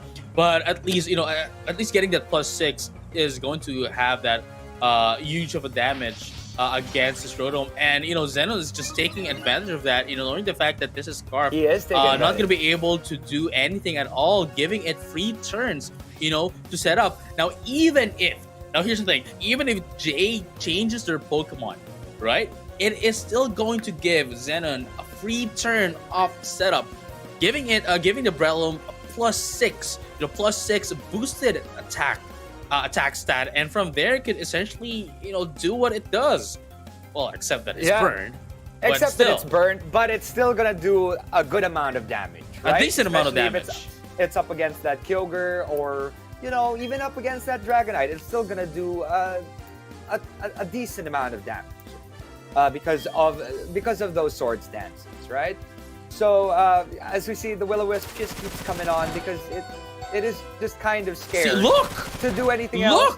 But look how much extra damage that Bullet Seed has done, taken down that Rotom-Mo.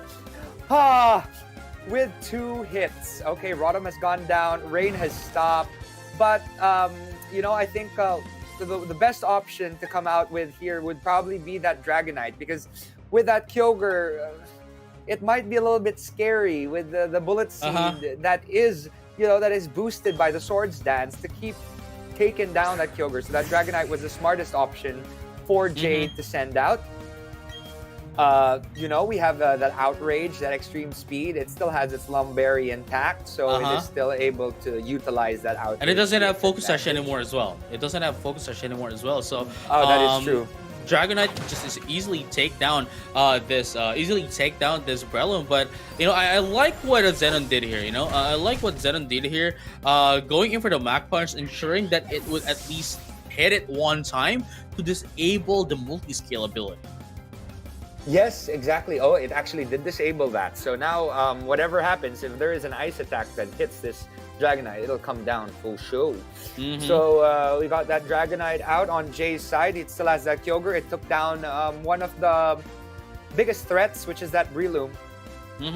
So, but Jay is very smart in predicting the fact that taking down that Breloom for what it was worth, especially with that attack to take it down.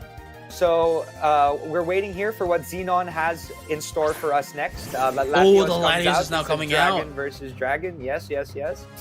So we've got 2 dragons up in play. We've got that Dragonite on Jay's side. The Draco Meteor is going to be able to take down this Dragonite. I believe so. Yes, and especially without the multi-scale, it's almost not going to be able to survive. It never survived that. Do you think if it had that multi-scale, do you think it would have survived that Draco Meteor? Honestly, I don't think so. I don't think it would have been able to survive even with the multi-scale. But at the very least, that Breloom, before it got taken out, was able to give a little bit of a high five into this Latios. But now, here's the thing: Kyogre can easily Ice Beam this Latios. Yes, it can. It can. That is true. And Latios does have some choice specs on it, so it is stuck on that Draco Meteor. It isn't able to go into possible Thunderbolt or right. So we'll see. We'll see what happens.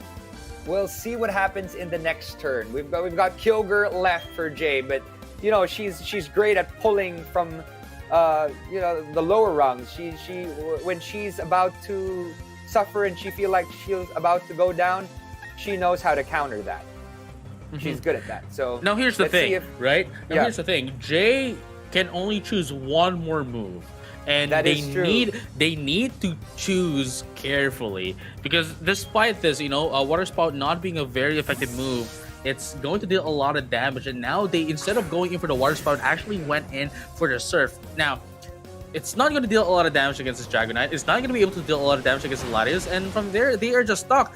Now, it was quite a risky move as well, because if she they had went gone in for Ice Beam, oh exactly, my gosh. Yeah, but that was very risky as well. Considering the fact that there could have been a Blaziken at the back, right? I think that is what Jay was looking out for. What I was thinking, right? Thinking that there is a Blaziken at the back to ensure the KO. With the Surf, but not knowing the fact that there was a Dragonite at the back, it's like, how would you feel? How would you feel if you were on the shoes of Jay? I would have hit my forehead a couple of times. I would have been sad. I would have been exactly right. Used Ice Beam, and I'm sure on the side of Sinnon's like, oh, good thing she didn't use Ice Beam. right. It would have been. Yes. It's quite an unfortunate thing to happen, and it was quite risky as well. It was quite risky for the side from the side of Zenon as well. But there you go. That is amazing. We have got 1-1 for the first semifinals match. We're very, very excited to see the Philippines holding on, Singapore doing excellent, and I'm so excited to see who comes out on top. It's always fun to see the 3 game matches, because when you actually see how good the players are at analyzing their opponent. So how do you think it's going to go in the next game? What do you think, JJ? It's interesting because Zenon was really was a huge risk taker, just because of the fact that they actually brought out a lot of Pokemon that is heavily countered by just one Pokemon into the side of a Jay, and likewise, Jay only had Breloom to counter, the Pokemon such as the Rotom.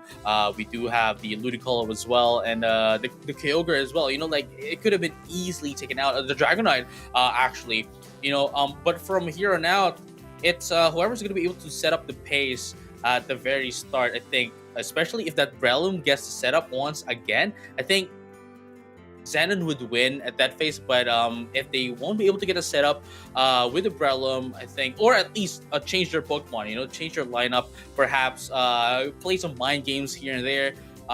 It could be anyone's game, honestly.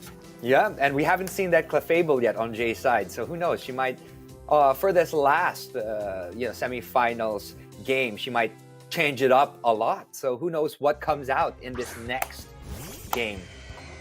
So there you have it. A Kyogre sent out by Sinnoh versus that of a Kyogre on Jay's side. We've got the two water behemoths up against each other. They're both, the rain team setting up the rain for both sides, utilizing a potential, thunder on both sides, which will do the same amount of damage to both sides. Thunder could actually take down the Kyogre depending on who is faster. But maybe they might switch it in for another Ludicolo, or who knows what will happen. That Breloom might come out. Oh, wow. It is actually going to be a Thunder here into the Kyogre, but we have to remember that both of these Pokemon, both of these Kyogre are very I believe, Choice Scarf? I believe, and at least for the side, right? At least for the side of Zenon. Zenon's Kyogre is actually timid, so it is a little bit faster, but for the side of Jay, it's more of the special attacker, I'd say, because you can see the damage that the Thunder dealt against Zenon's Kyogre. One's running a Choice Scarf, the other one's running a Choice Specs. So that's why Jay was able to do a lot more damage on Sinnoh, because one would outspeed the other one, and the other one would actually hit it, deal more damage with that special attack. Exactly. So here we go. That Rotomo on Jay's side has come out, and the Thunder won't do as much damage as it thought it would, because that Choice Scarf would hit first, right, over that Choice Specs, but it doesn't have much life left. So this Rotomo could easily, do a Volt Switch or something else to take down this Kyogre, right? So then we've got Sinnoh's first Pokemon down. We'll see here. He might actually just switch it out for another Mon and utilize that Drizzle for another time. It all depends on how Sinnoh feels about what he needs this Kyogre for. So yeah, that was correct assumption that Kyogre would come out, and Dragonite is coming in. Volt Switch, activating that multi-scale, bringing that Rotom back in just in time for, what did I say? I knew a Clefable would be coming. I had a feeling that Clefable would be coming with that unaware ability. As we know from that previous game, the fear of Jay were the dragons of Sinnoh. So it was perfect that she utilized the Clefable with those Fairy-type dragon killers to her advantage, right? Right, but we have to remember that the Lumberry is still in effect here. Obviously, we don't have the multi-scale ability anymore because the Dragonite is already damaged, but still, Clefable is not going to be able to, I don't think it's going to be able to KO the Dragonite unless the Dragonite stays in the field.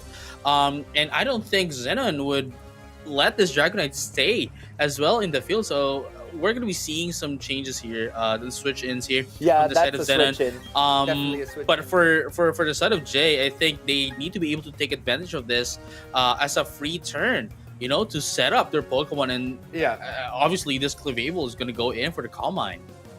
Yeah, and as we know, it also has a Moonlight at its disposal. And in the rain, it's not going to be doing too well, right, in terms of its Moonlight. So... wow! This is painful. Although, as I saw, Clefable actually has a Babiri Berry, which prevents the steel damage from to be as much too hard. Yeah. So it is still able to maybe use a little bit of a flamethrower to to take down that scissor, or maybe burn I don't it? think it's going Not to take down, not take be. down. I don't In think the it's going to be rain. able to take down the. Yeah, exactly. Yeah, I don't think especially it's going to not be in the able to rain. take down Scissor in the rain. But obviously, it's going to be able to deal this amount of damage. And perhaps burn as well. If they do get the burn, it's going to deal a lot of damage. But I don't think this Clip Fable. I don't think Jay should be as scared as much. Just because of the fact that number one, as you mentioned, it still has the Babiri Berry, so it's definitely going to be able to survive a hit, and they need to be able to take this risk. And now the bonus is going to be used here with Scissor by Zenon, and look at the damage that it did. It's not as much. It's not even Absolutely 1/8 of its HP, and now Flamethrower is going to be used. Not going to be a lot here, but hoping for the flinch. Sorry, for the burn rather. For the burn. But it didn't. It didn't, unfortunately. It didn't, unfortunately. Let's see here. Will she risk it and stay in and use that flamethrower without the, if it does hit, because it is no longer raining, it might be able to take down that scissor. But will it be able to survive that bullet punch? That is the big if. Will it That be is the able big to survive question. that bullet Definitely. punch from that scissor? And that scissor does attack first, hitting Clefable, and it does survive that flamethrower though. With Even a critical hit. Even a critical hit. Its Yes, defenses sirree. are up, and yes, she was smart in that aspect, taking down that scissor, especially with that flamethrower. It's and you know what? That it a was smart actually choice. great. It was actually a great calculations coming from Jay, because normally with berries, that reduces the damage from a certain move, you could immediately and already see how much damage a Pokemon can do against you, if you upon getting hit by that whatever super effective move is going to be hitting you, right? And now from there, Exactly. they were able to calculate the fact that, okay, if it only deals this much of a damage, even with the Babiri Berry, then they would be able to survive one more bullet punch coming from that scissor, and from there can easily punish it. And knowing the fact that they would survive, they were able to lure them in essentially and take the KO. Exactly. And so now this Clefable, I don't know, could have done a decent amount of damage on that Dragonite, but she is considering possibly switching out this Clefable. I guess just in case that extreme speed comes out and really does, take down that Clefable, because it only has a little bit of life left. Extreme speed does take down Clefable, and instead of switching, she reserved that Rotom Mo and that Kyogre for future rounds. So what will happen now with that Dragonite still out? We've got that Rotom, that Clefable is no longer in play, and it won't be able to do any damage to that Dragonite, which is what the Dragonite was most afraid of. Kyogre, on the other hand, could be the best option with that Ice Beam. It could, right? I mean, it could have been a Rotom, honestly, just because of the fact that it still has Will-O-Wisp, right? And it has the most, I guess, way of survivability, most resistance into this Dragonite. So it could easily take out the Lumberry, and then of course do another Will-O-Wisp to ensure reducing the attack here with Dragonite. But you know what? It's not going to be a matter at all, as Jay's going to go in for the Kyogre, gets in the Ice Beam and takes out the Dragonite, and now they don't need to set up as much. So perhaps that might have been the better option. And Kyogre is going to be the only one left here with perhaps 10 HP left, and I don't think it's going to be enough to survive, especially with the Rotom Mo at the back. Yeah, that is true. It's scarfed, but it's not gonna be able to take down that Rotom Mo. So I think we might have a GG, and we might have a winner. Yeah, that Ice Beam was not able to do enough damage, because that Ice Beam would have been perfect for that Rotom Mo. But as we saw here, that Kyogre is down, and that is a GG. Congratulations, Singapore and Jay, you have moved on as our first grand finalist. What a team. That Rotom Mo, that Clefable, those are a couple of MVPs on Jay's team, especially her Ludicolo, Kyogre. She's utilizing each and every single one of her mons to her advantage, and she knows exactly what counters to send out. Very, very smart choices. What did you think, JJ? Right, so far, all of our competitors, we've seen them use the same Pokemon over and over. Obviously, if it's not broken, why fix it, right? But at least Exactly. for Jay, they are really utilizing everyone on their team and ensuring that how do you say this?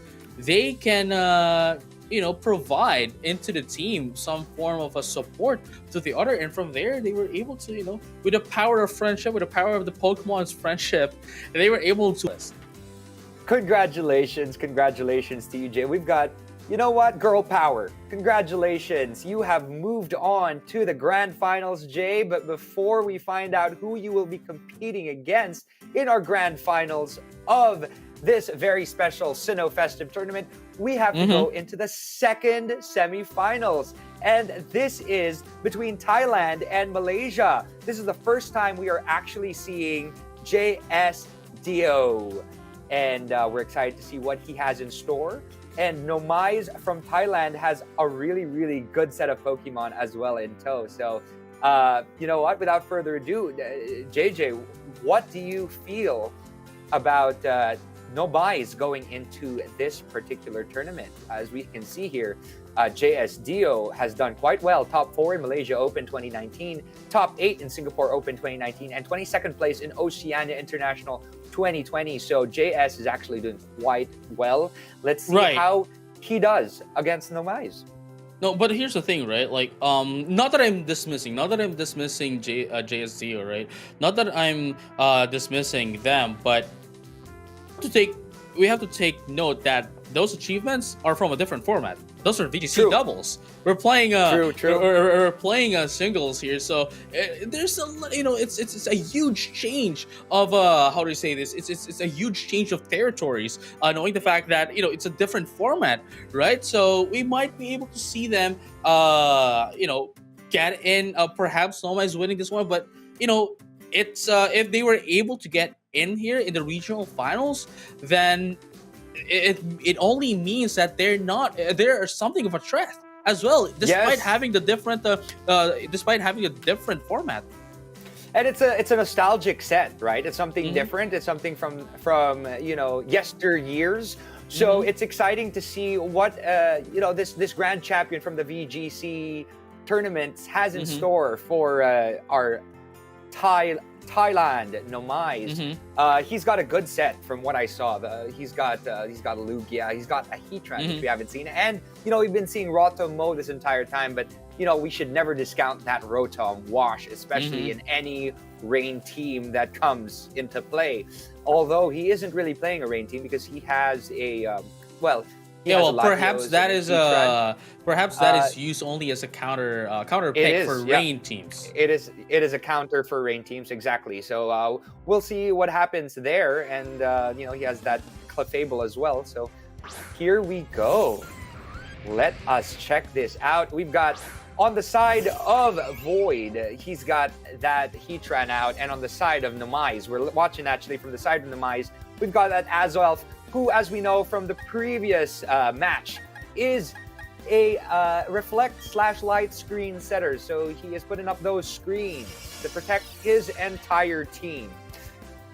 So as we can see here, he did put up that screen. We've got the Stealth Rock user on the other hand, though, for this Heatran. On Void side or on Dio side. So let's see what happens next. Will that Azelf be staying in, or will he be switching out? And Dr. Hayate here is the screen setter for the side of Nomais, and we saw how it actually helped out a lot, especially with the Mewtwo earlier on. But let's find out if it's going to be able to be a huge help into the side of Nomais this time around, as we are going to be seeing the switch in now that the screens are now up. We're going to be seeing Chani here, which is of course the Slowbro of the side of Nomais, and now we're going to be seeing, look at the spikes as well. Going to be dealing a lot of damage. The Stealth Rock rather, to set it up, and now Level Plume is going to be used as well. And as we all know, this Heatran also has Roar, so they can easily just use Roar and deal passive damage against the Pokemon into the side of Nomais. Yes, exactly. And as we can see here, that Heatran has come back. It's set up its spikes or its Stealth Rock, and we've got a Lugia coming out. That Scald will do a decent amount of damage to Lugia, but as we know, it's a very tanky Pokemon, and the leftovers will really add up on both sides. We've got two Pokemon that have leftovers up. They're both very bulky.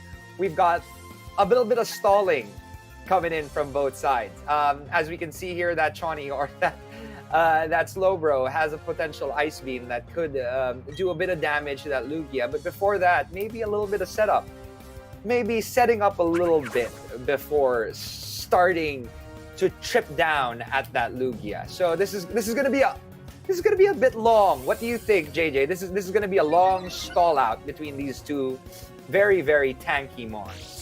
Yeah, we might be able to see that. We might be able to see that long of a match here.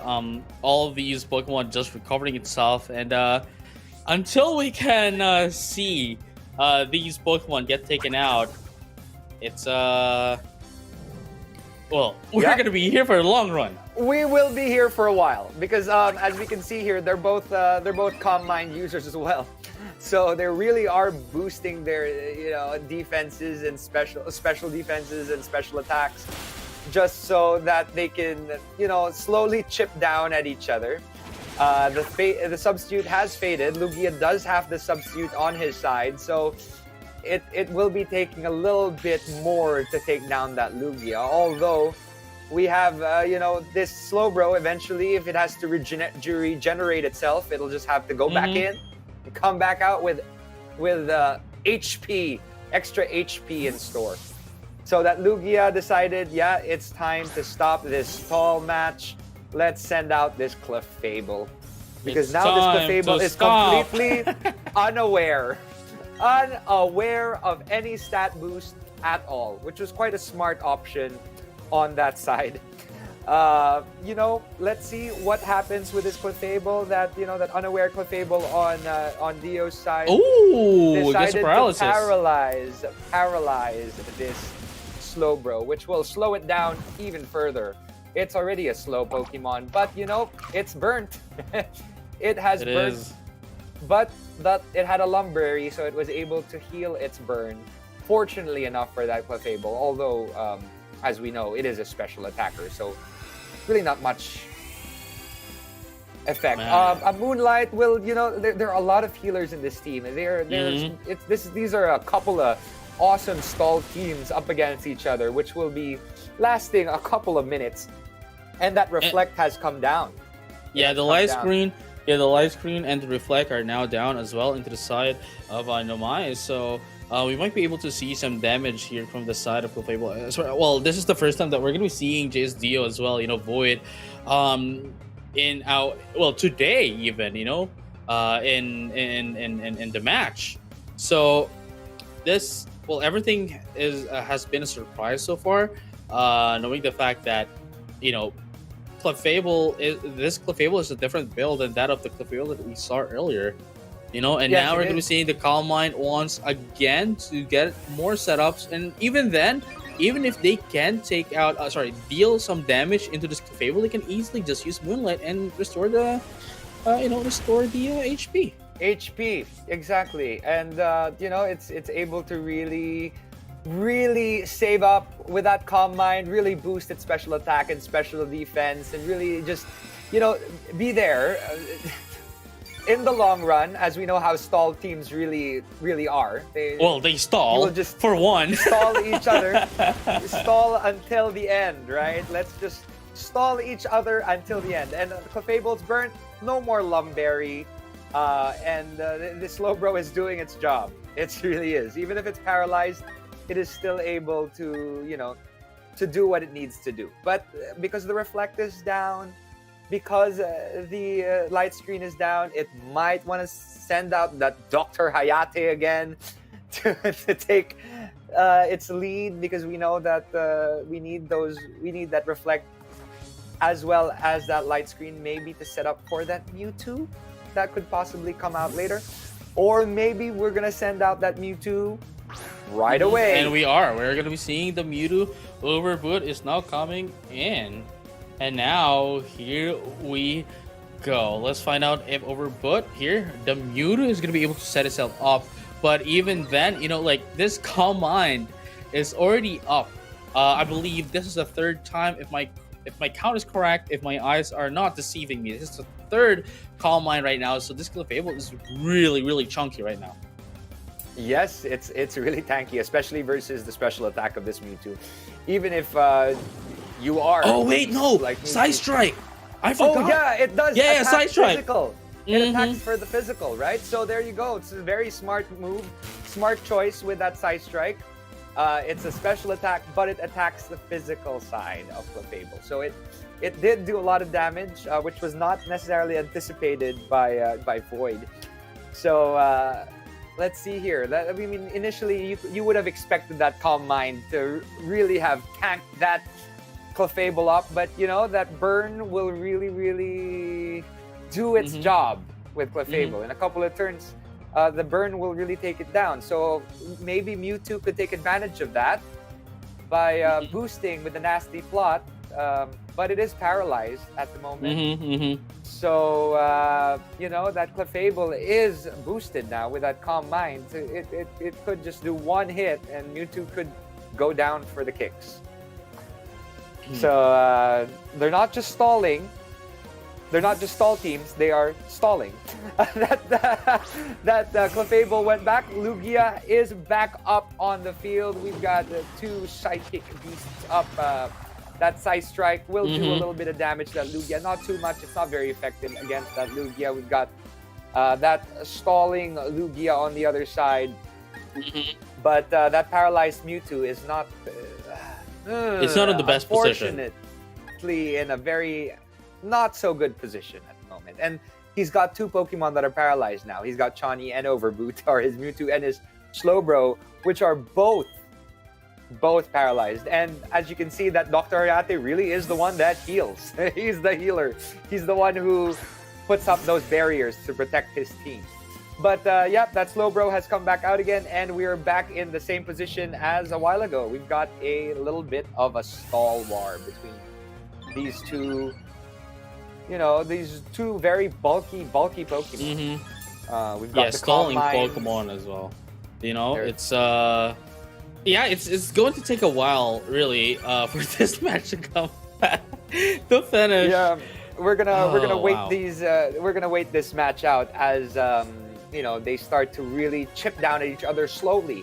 It's really interesting because it's fun how they play the game of Pokemon. You can either be a stall user, you could be a rain user, you could have your own little strategy, and it's up to your opponent to figure out how to predict that, right? Yeah, and both of them are actually using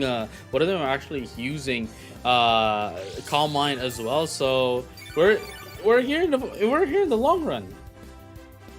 Yes, we are. We are here for the long run. And this is just the first game as well.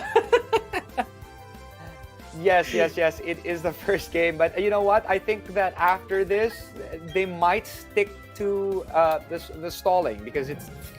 I think they figured it out. They have both realized that they're both stall users, so this might actually be a similar situation for the next game. Yeah. So we've got that Shawnee with that skull doing a little bit of damage on that Lugia. But we're only gonna find out. There's a possibility that the timer could go down on them, right? It depends on... Oh wow, there's only 60 seconds left.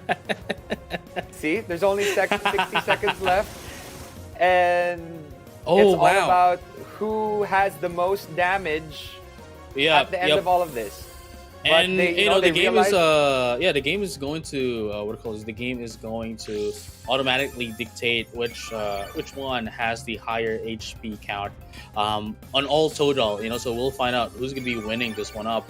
I believe the one with the higher HP of the totality of HP would be in on the side of in on the side of Void, actually. Yes. The side of Void, but with less than 30 seconds left at this point in time. But yeah, the side of Void is looking a little stronger at this point in time.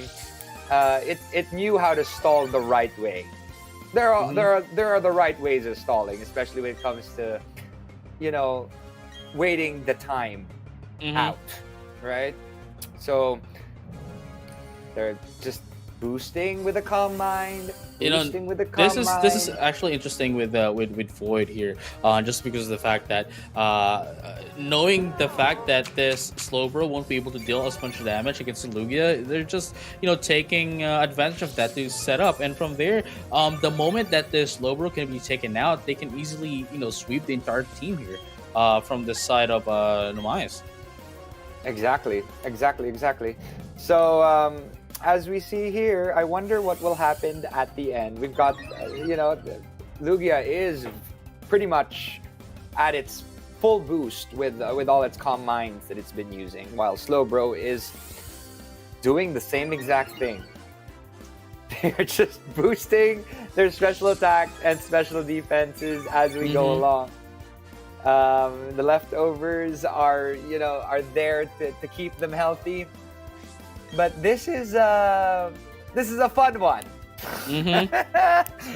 It's we can actually play Legends of Arceus while this is happening.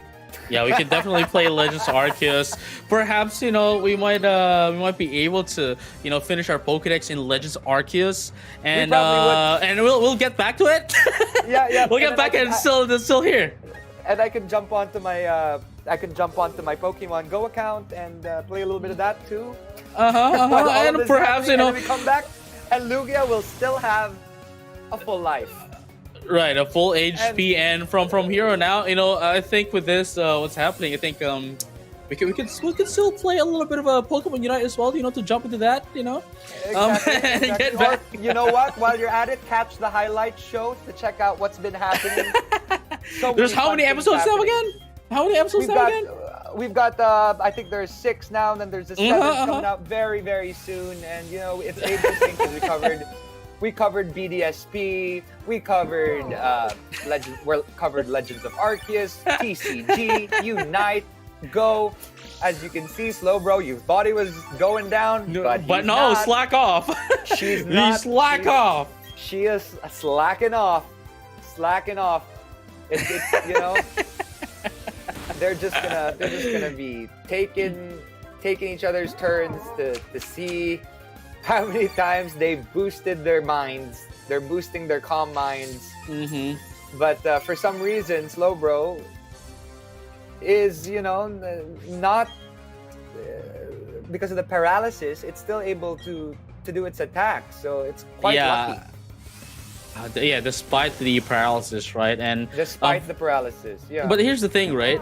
It's actually interesting how this Slowbro hasn't had any turn where it got stopped by paralysis.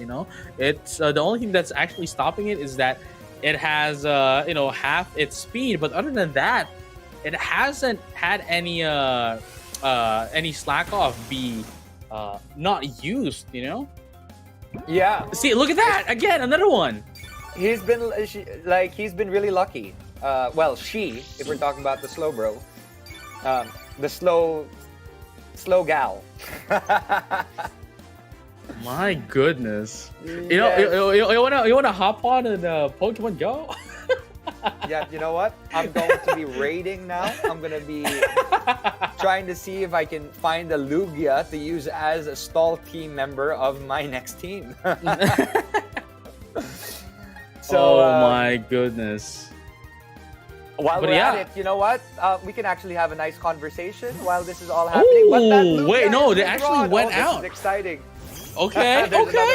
It's actually interesting because, for a fact that you already have set up the Lugia, so it kind of didn't make any sense for you to send out, switch out the Lugia. Perhaps Void might have wanted to recover some health with Clefable to ensure that it still has the higher HP. just when the in timer is case down, right?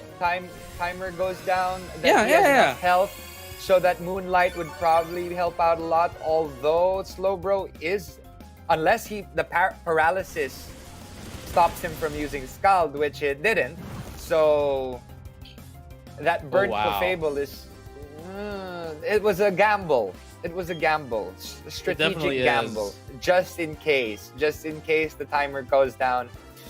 If Clefable is still able to save up a little bit of health, to have more health at the very end, right? It's this okay. The battle will end in 3 minutes. You know the game is already telling you guys, please, come on. The game is already telling them, you know what, guys, please. You have to end the game now, or we're gonna be ending it forcibly. You know what I'm saying? Yes, you know the game is like, okay, the whole. You're taking too much time now. The casters are already playing other Pokemon games. Guys, they're already starting to play Pokemon Go and Pokemon Unite. It's time to end.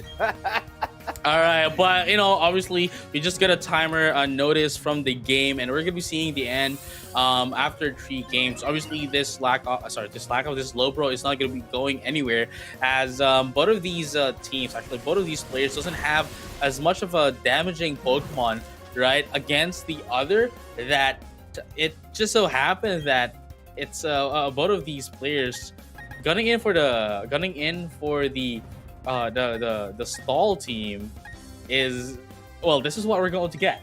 You know, this is what we're going to get because both of these teams are stall teams, and they knew they were in for a long run.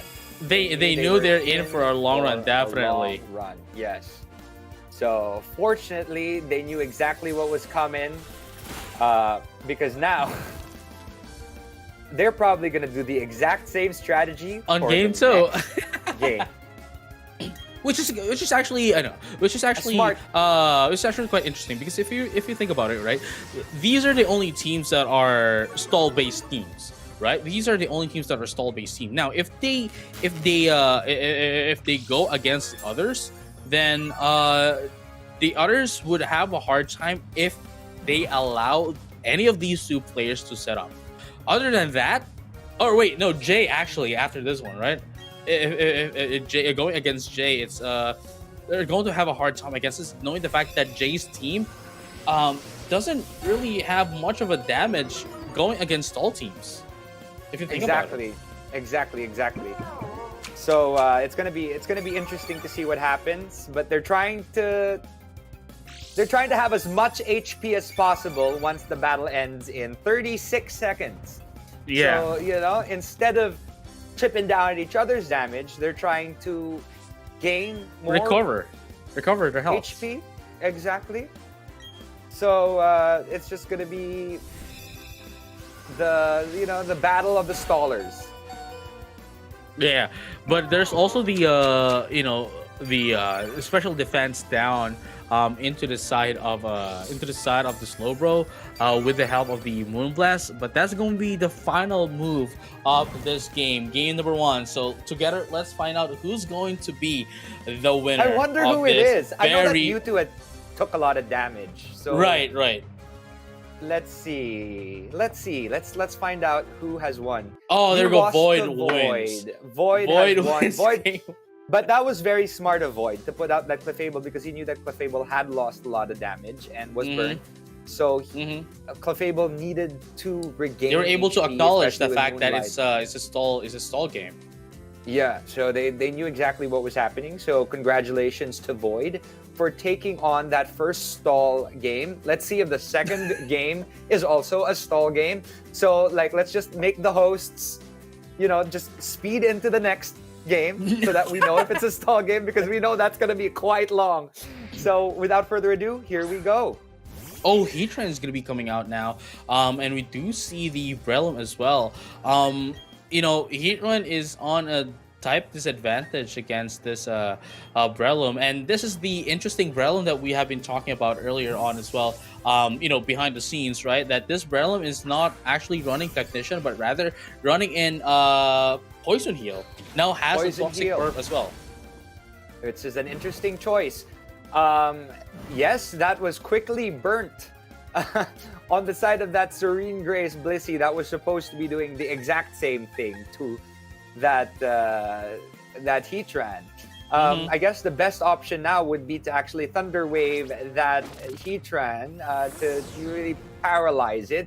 That Stealth Rock, allows if you switch another Pokemon in, it's gonna do a little bit of damage. But let's see if that Thunder Wave is able to hit. But I guess it was not a while ago. There you go. It's that Thunder Wave.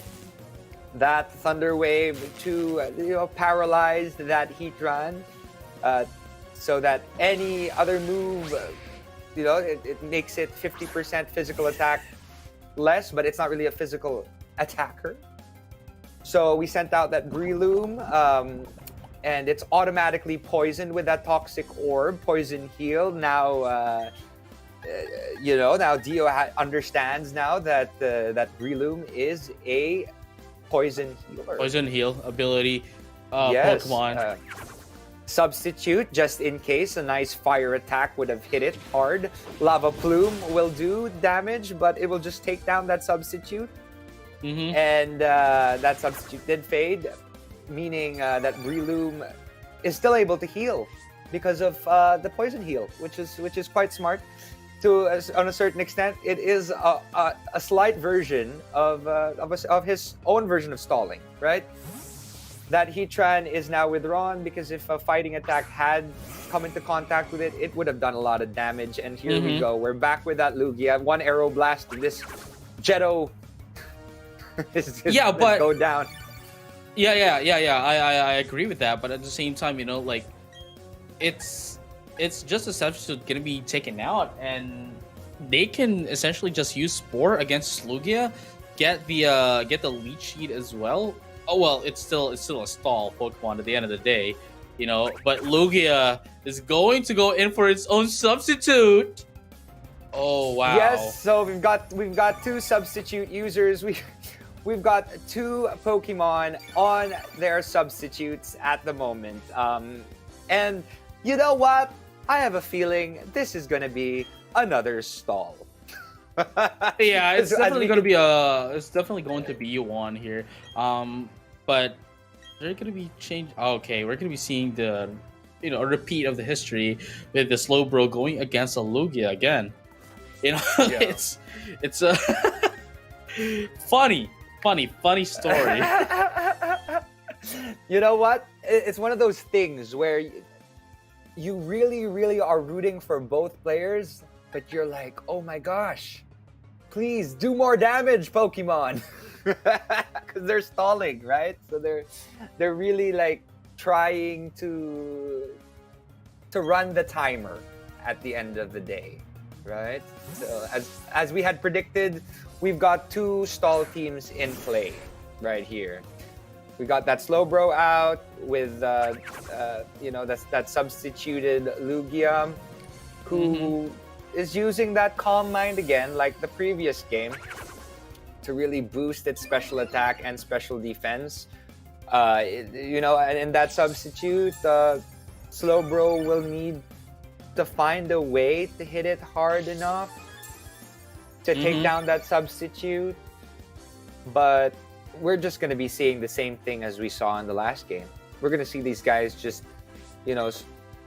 pushing each other, stalling each other, calm-minding, slack-offing. You've got the continuous calm mind of Lugia, right? And you've also got that Roost of Lugia on that side, slack-off on Slowbro's side. I think this is the point where we have to, calm our minds as well, because we're going to be seeing a lot of calm minds, moving forward. Not just now, but moving forward into the finals. I mean, yeah, whoever's going to be winning this one, right? Whoever's going to be winning this one would still bring what they're doing now to the grand finals. And as you can see, it is for the sake of all of his achievements that he is such a powerhouse. Void is quite strong. 22nd in the Oceania International 2020. I mean, he's won a couple of interesting tournaments, so I'm very excited to see how he does if he goes into the finals. Because now it's 1-0, so he just needs to win one more game to be able to win this match. If they do win to the this finals. one. Exactly. Right, if they do win this one. So let's find out together if that's going to be what's going to happen, in our game. And we're going to be seeing another Aero Blast here going into that of the Slowbro and going to be able to take down the Slowbro. It took down the Slowbro. My goodness. I think that's the end. I think that's the catalyst that we're looking for, Yeah. that is goes down. Yeah. Exactly. It's a snowball from here. It's a snowball from here. Yeah, it's a Slowbro from here. Well, pun intended. I see you. You gotta inject those puns, because if not, we're not gonna get out of this this stall war in the right frame of mind, right? But that's true. but that Lugia, is still holding on. It's still in that substitute. It has that calm mindset. It's not going to take too much damage from that Blissey. That substitute is going to be up for a while. Soft-boiled, to keep its health going. But that Aero Blast, we'll see. We'll see how much damage that it's able to do. Because for sure that's going to come out next.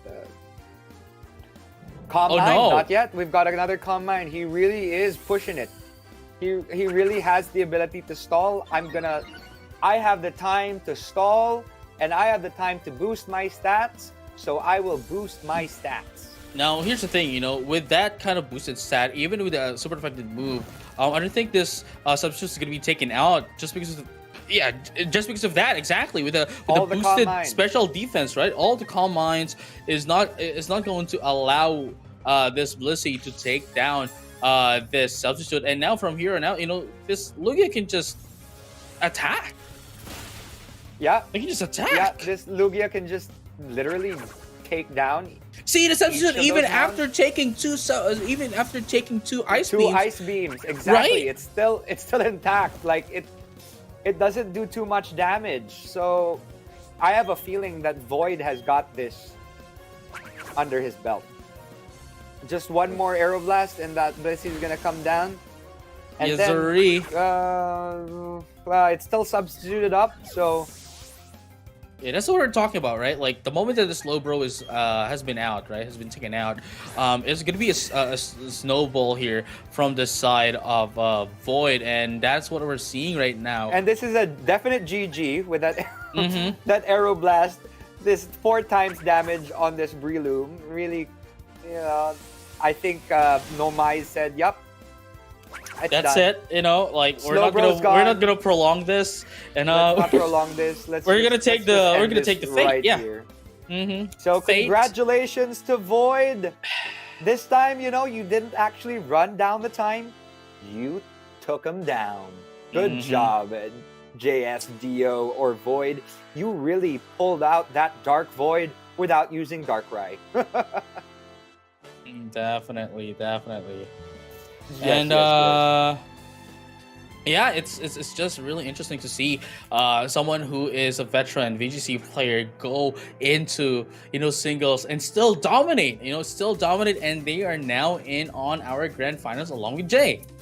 Yes, he did dominate. That was a sight to see. I haven't seen an awesome stall match in a while. So there you go. We have our finalists. We've got Jay Ramon from Singapore versus Void or Jazdul Dio from Malaysia for our finalists. Very, very excited to see what they have in store for us today. JJ, what do you feel about this pair? This is a powerhouse. We've got Jay Ramon from Singapore versus JSDO from Malaysia. That stall team versus that Rotamo that we saw a while ago.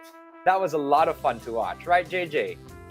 And it's actually really interesting, that now that you pointed it out, that JSDO's team here is more of a stall team, whereas Jay's team is more of an all-out attacker, perhaps, getting a little bit of a setup, but I truly believe that they're going to have a hard time going against JSDO's team if they are not going to be able to take down the Lugia for one immediately at the early rounds, the early turns rather of the start of the game. But if they do take them out immediately, then I think Jay has can do a lot of a comeback here. Well, not a comeback. Yeah, it's not a comeback. Yeah, but rather do more of a damage into JSCUs and not allowing it to set up. Like, just don't allow Void to set up. If Void set up, you're stuck in that Void. You're in trouble. You are, definitely. Right? But I mean, if that Kyogre comes out first, we got the Ice Beam that's available to her.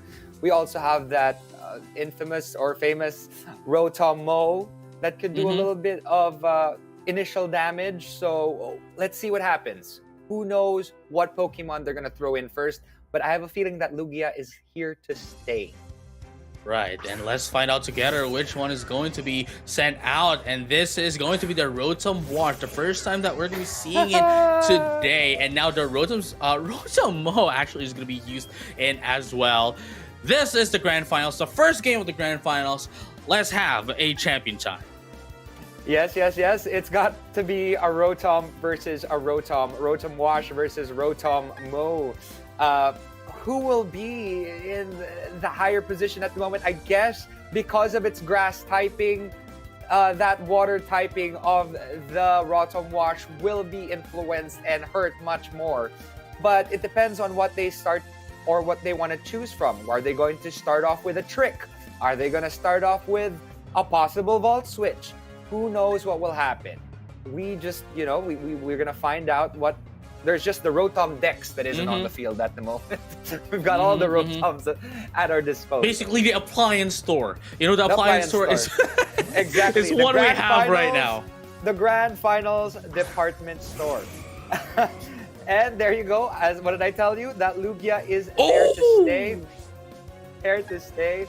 That Aeroblast could do a lot of damage on that Rotom, although I guess that it might actually be switching in to go against that stalling of the Lugia and what Lugia has in store, right? So this is going to be an interesting match. Right, and Rotom all the way through.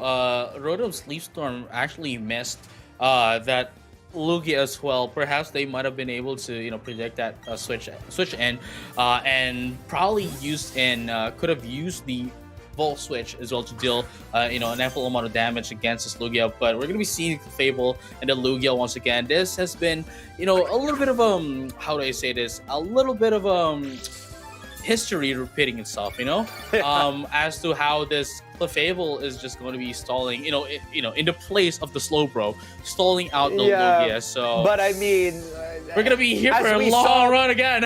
As we saw from the previous Clefable, it has nothing on that Slowbro and how it was able to stall that Lugia. So, let's see how it's able to handle itself now. I mean, we'll see if that Clefable is able to take down that Lugia, although this Aeroblast will do a decent amount of damage.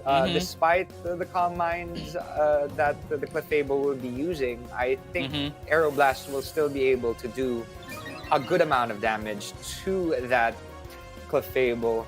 And as we can see here, this is a repeat of the last game. Last match. Nightmare. Like, I mean, this is the void that we are trapped in. So that is a perfect name. A good job choosing this name, Jazz Del Dio. Void is a perfect name.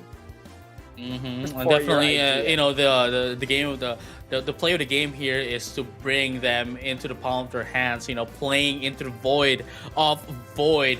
And now Jay, as you can see here, Jay is having a hard time deciding which move or which kind of strategy they're gonna go against. They're gonna do against Void. Against that Lugia, exactly. But that Lugia was taken out. Two Clefables. We got two Clefables, both up against each other. We've got a couple of Calm Minds being used. So let's see here. That Clefable's a little bit stronger now, but I think that that Void decided to switch out that Lugia because it knows that that Lugia could be used beneficially later once this Clefable is taken care of, right? Mm-hmm. So a smart move on Void's side to take out that Lugia first before it takes too much damage from that Clefable. Save up a little bit of them roosts. We got the. I think we're gonna be seeing Calm Minds from both of these Clefable. Yeah. At the very least, at the very least for the side of Jay, they already have 2 Calm Minds up and ready, so they can just essentially attack from here on out. Perhaps going in for the Flame Throw as well, to deal in some damage, perhaps getting the burn.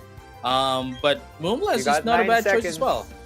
Yeah, just there's that Thunder Wave. There's that Thunder Wave from the side of Void to really put the pressure on. With that paralysis, it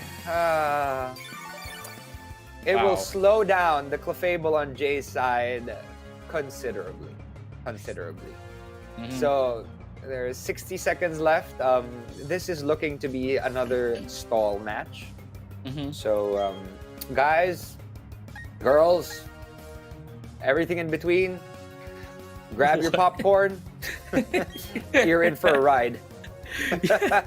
You are definitely in for a ride, as we are going to be seeing the Moonblast here going to be used here by Void into this Clefable. Still not going to be doing that much of a damage, but at least it is a decent amount of damage. But now look at this, despite having +2, right, despite having +2 on its special attack, it only dealt as much damage as Void's Clefable's Moonblast. Exactly. So as you can see, this is gonna take a while to take down Jay's Clefable, even if it's paralyzed. It's gonna be a stall between the 2 Clefables. It's gonna be depending on the paralysis. We will find out which one will take its control. Right. So we got both Clefables, ready to Moonblast each other down. Right. But which Clefable will go down first? The paralyzed Clefable or the Clefable that is, strong enough to take it? I don't know. Possibly a flamethrower would have allowed for the Clefable to get burnt. But I wouldn't have taken that risk either. Potential Moonblast probably would have been the better option.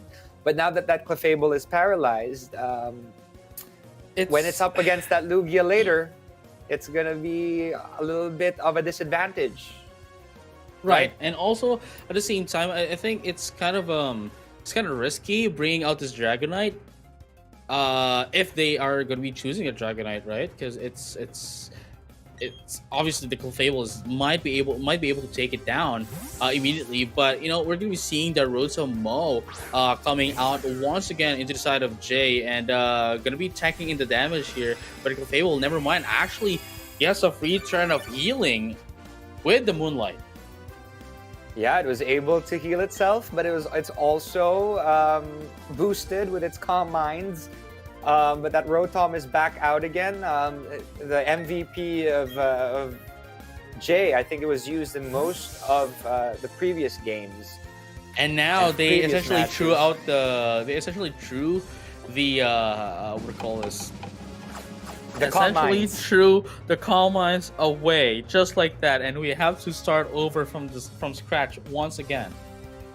Yeah, and that was the trick. So they switched the 2 items of the Rotoms, which are, let's see here, the Choice Scarf and the Citrus Berry. Those were switched. So let's see if that will actually put the other Rotom Wash, at an advantage or a disadvantage. It all depends. It all depends. Now, if we are to see Leaf Storm be used once again, right?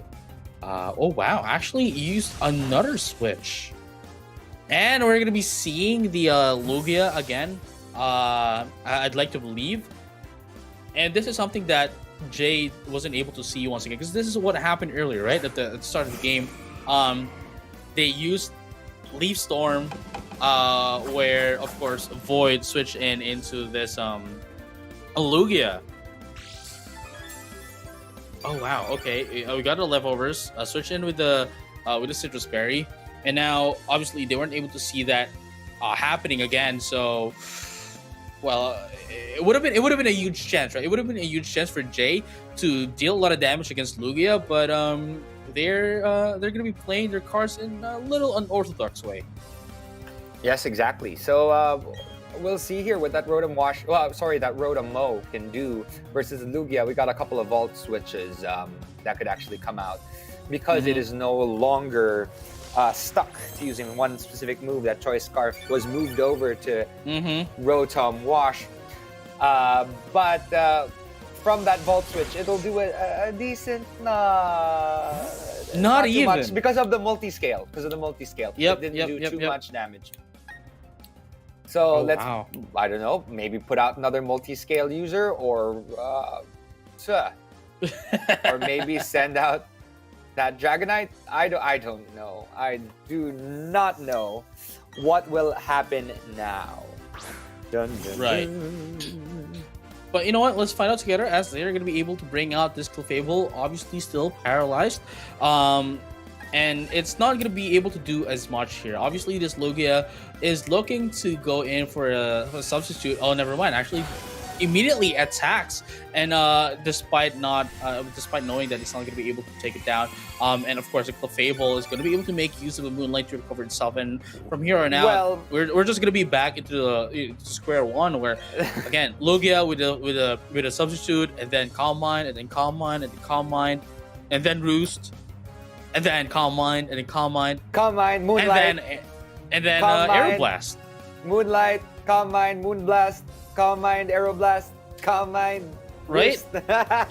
It's the same things over and over again. I mean, that is what a stall team essentially does. And Right. Jay saw that. I think she saw that from a mile away, so she readied her own set of stallers to take advantage of this particular situation that she's Right, in. but the disadvantage is clearly on the side of Jay, knowing the fact that this Clefable is paralyzed. So Lugia here can get more setups than it already than that of the Clefable, and from there, it could essentially just sweep in the entire team if it chooses to. But never mind, it's going to be switched out once again with the Clefable. And I think Clefable has gone out and a Dragonite has come in, which is Yep. that could be a problem.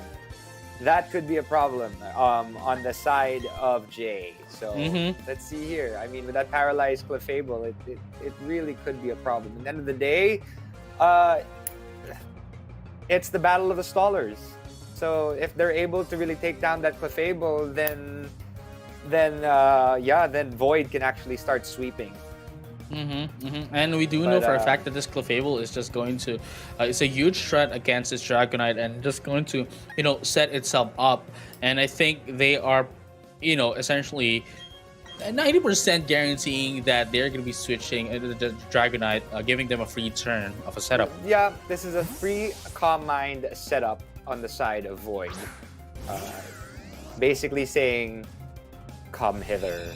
Moonblast! Oh, I think he basically thought ahead and decided, yeah, maybe I should do a little bit more damage to this, whatever is switched in, or maybe that Dragonite will stay in, thinking that she will be switching out, but she didn't actually switch out. But you know what? It was a smart choice as well with that Moonblast. So, what will happen now? Will that Rotom burn this Clefable? Will they Vault Switch out? Will that even Leaf if Storm it come into burns play? even if it burns the Clefable, right? It still doesn't has matter. Moonlight. It really doesn't matter. It's just going to go in for the It Moonlight, is for a the special attacker. Calm Mind. So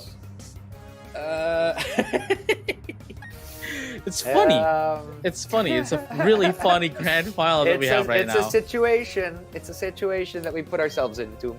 But it's always great to see stall teams, because they get to start outsmarting each other, right? So this Clefable is just trying to keep its HP at full health because, you know, the two token stallers on the side, that side is that Clefable and that Lugia, right? So on the side of Void, who is doing exceptionally at the moment, let's see what Jay has in store. Will she be throwing out a Will-O-Wisp or that Leaf Blade? Well, Leaf there Storm, we go. sorry. Leaf Storm. Yeah, it is going to be the Will-O-Wisp. Yeah.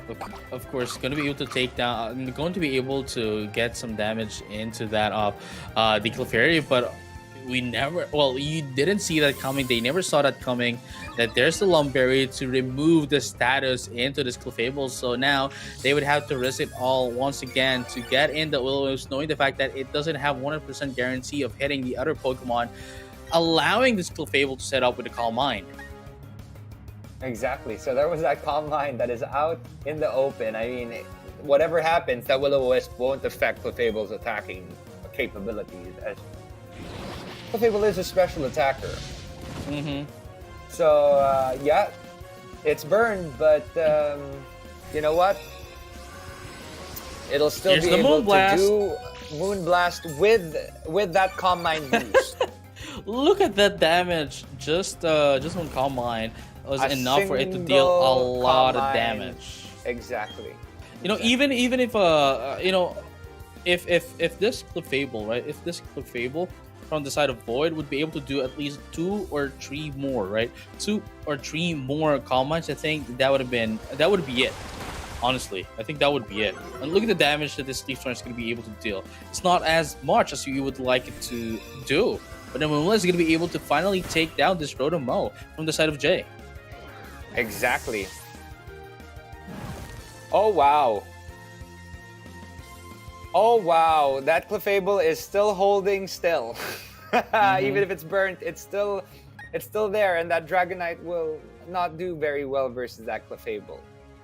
I don't know whether I want to be a paralyzed Clefable or a burnt Clefable at this point in time.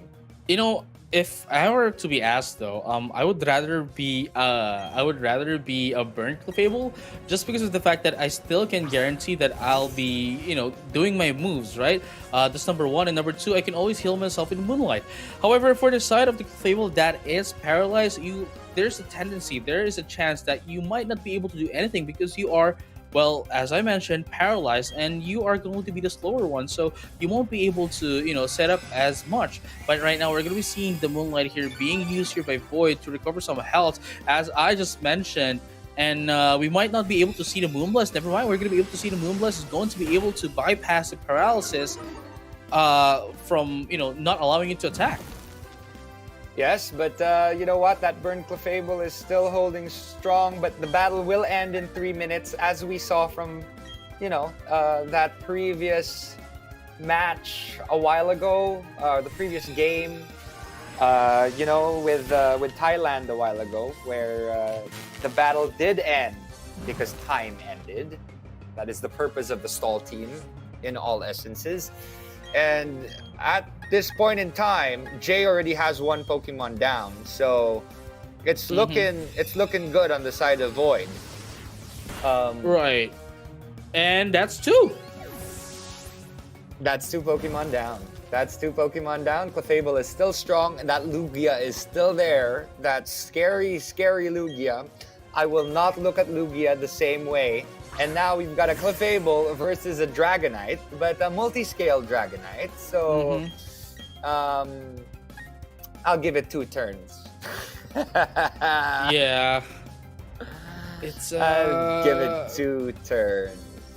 Now here's the thing, right? Like, for the side of Void, they don't really need to rush in on doing attacks, just because of the fact that they essentially guarantee the game anyway. They still have 3 Pokemon, and if they're going to be stalling this one up, then, you know, they're going to be winning by default because of the number of Pokemon that they do have is higher than the number that Jay has currently. That is true. So, you know what?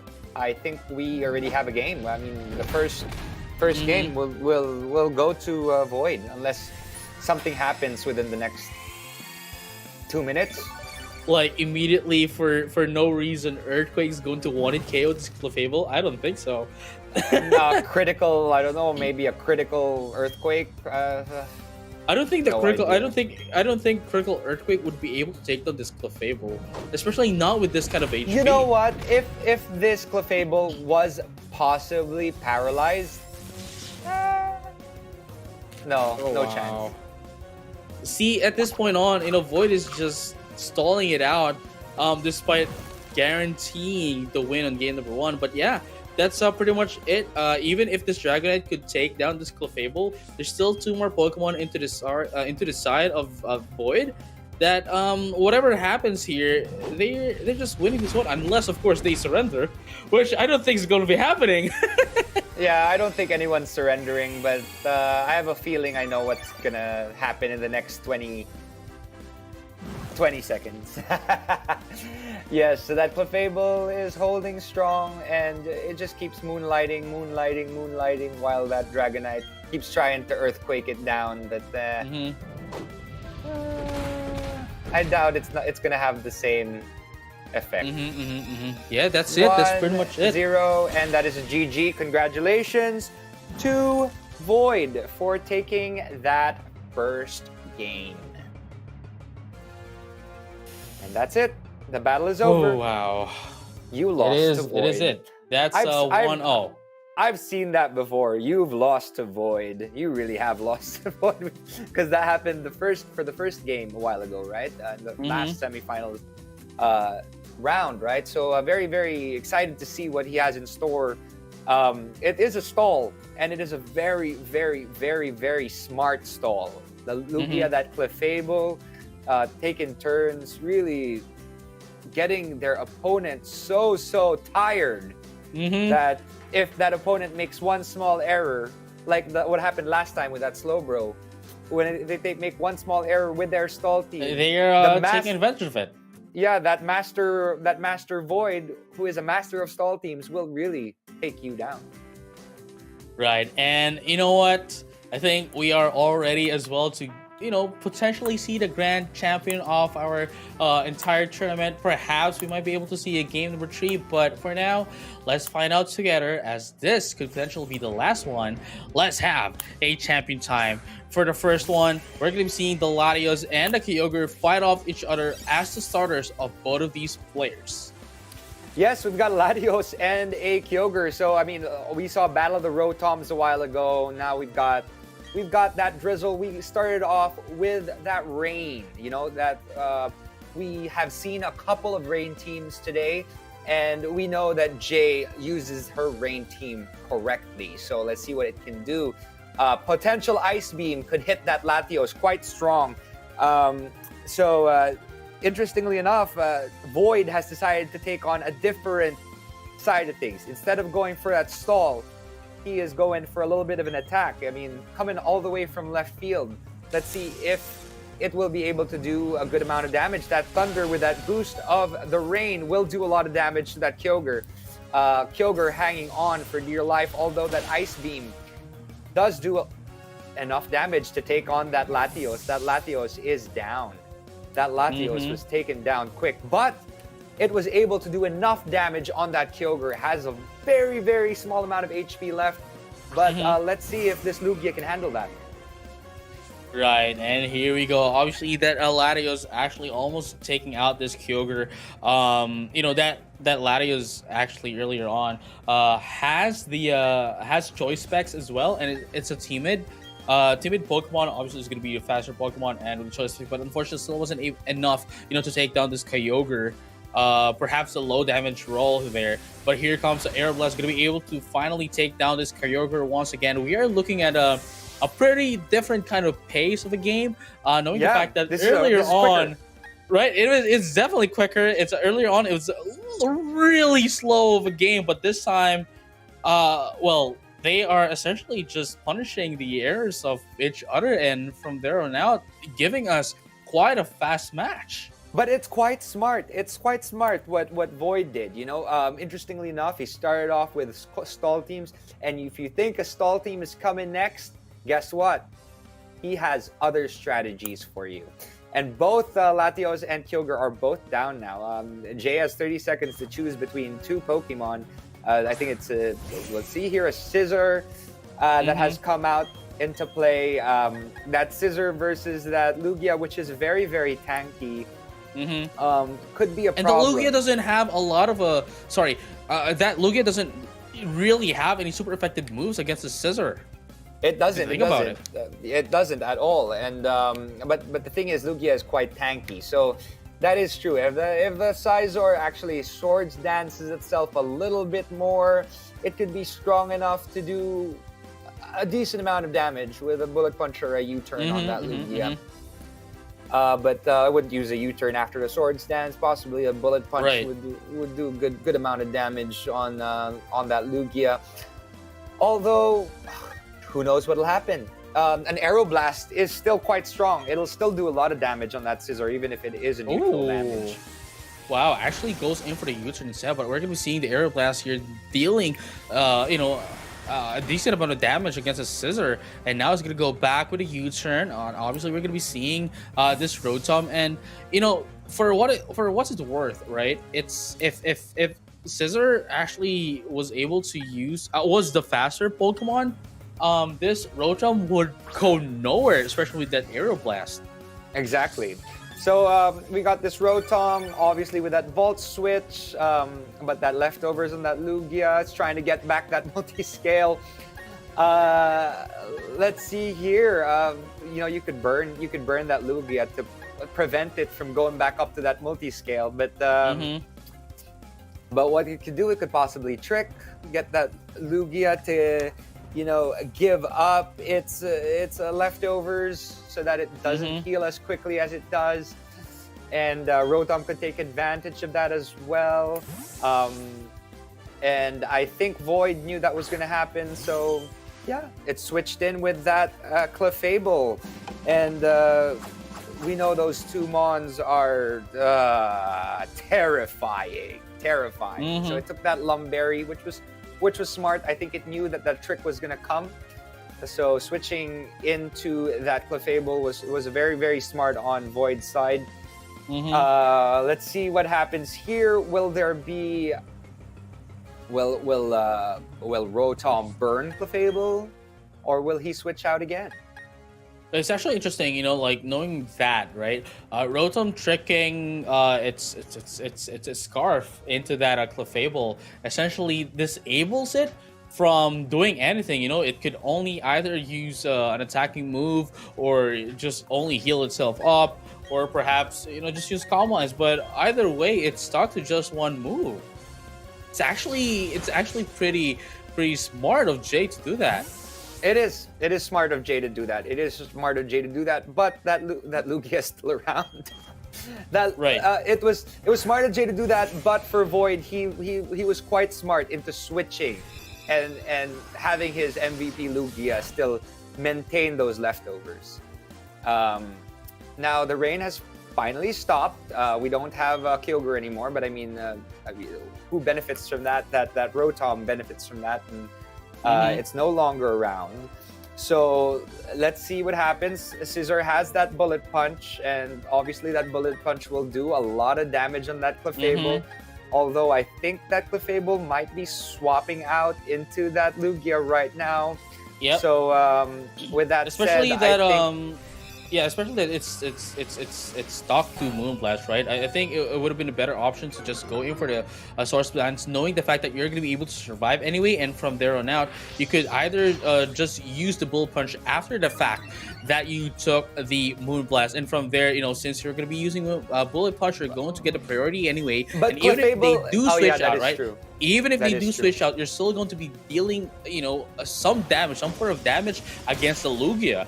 But now they're not going to be able to do that. But the Clefable, despite the Life Orb and the +2 on coming in from that of the Source Sense, was still able to survive that hit. Unfortunate for Jay. Oh, unfortunate for Jay. But hey, I guess you know what? Void just said we need to end this real quick. So let's make quick work of this. We've got that Rotom up against a Clefable that is Scarfed, so it's much faster. we don't have a bullet punch here anymore. But yeah, I guess a possible trick could switch back those items. It's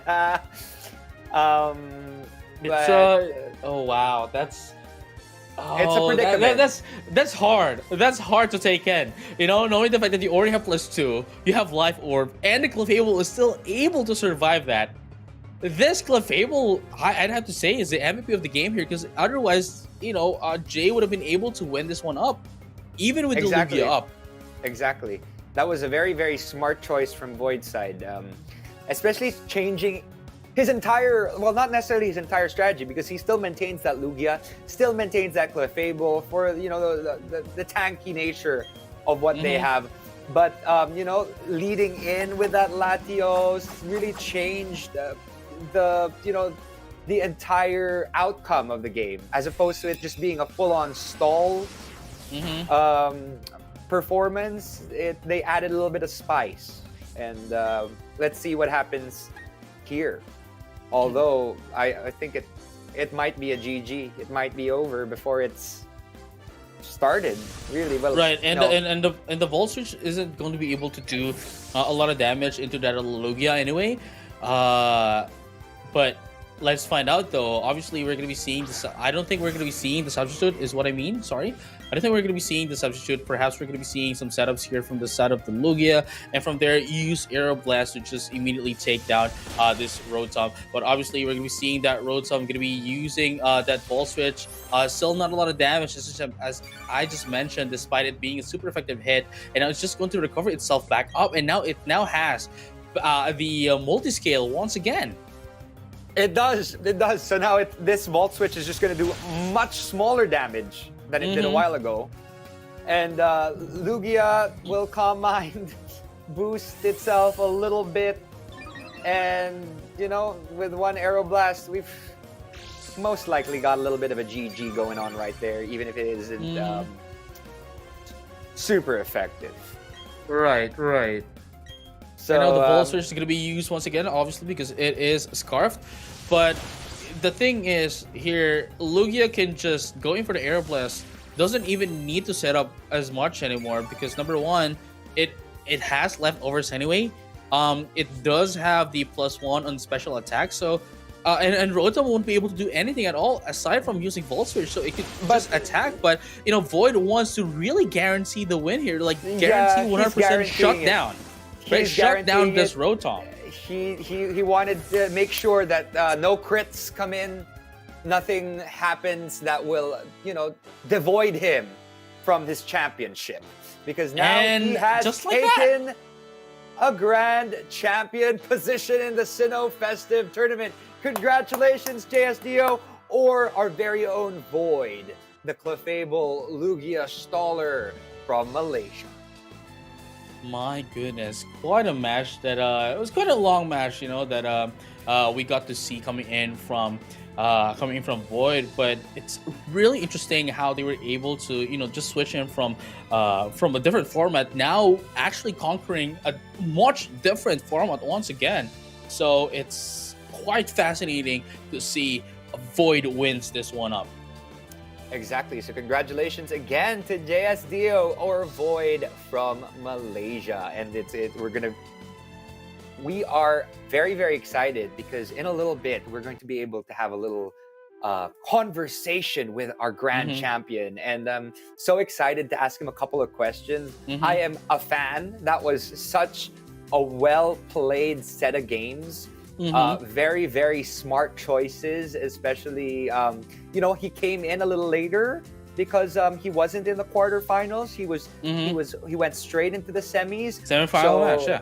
Yeah, and so, you know, he didn't have that warm-up that everyone else did, but was still able to come out and really, really take the lead to become our grand champion for the Sinnoh Festive Tournament. Do you have any interesting insights on how the game could have gone differently?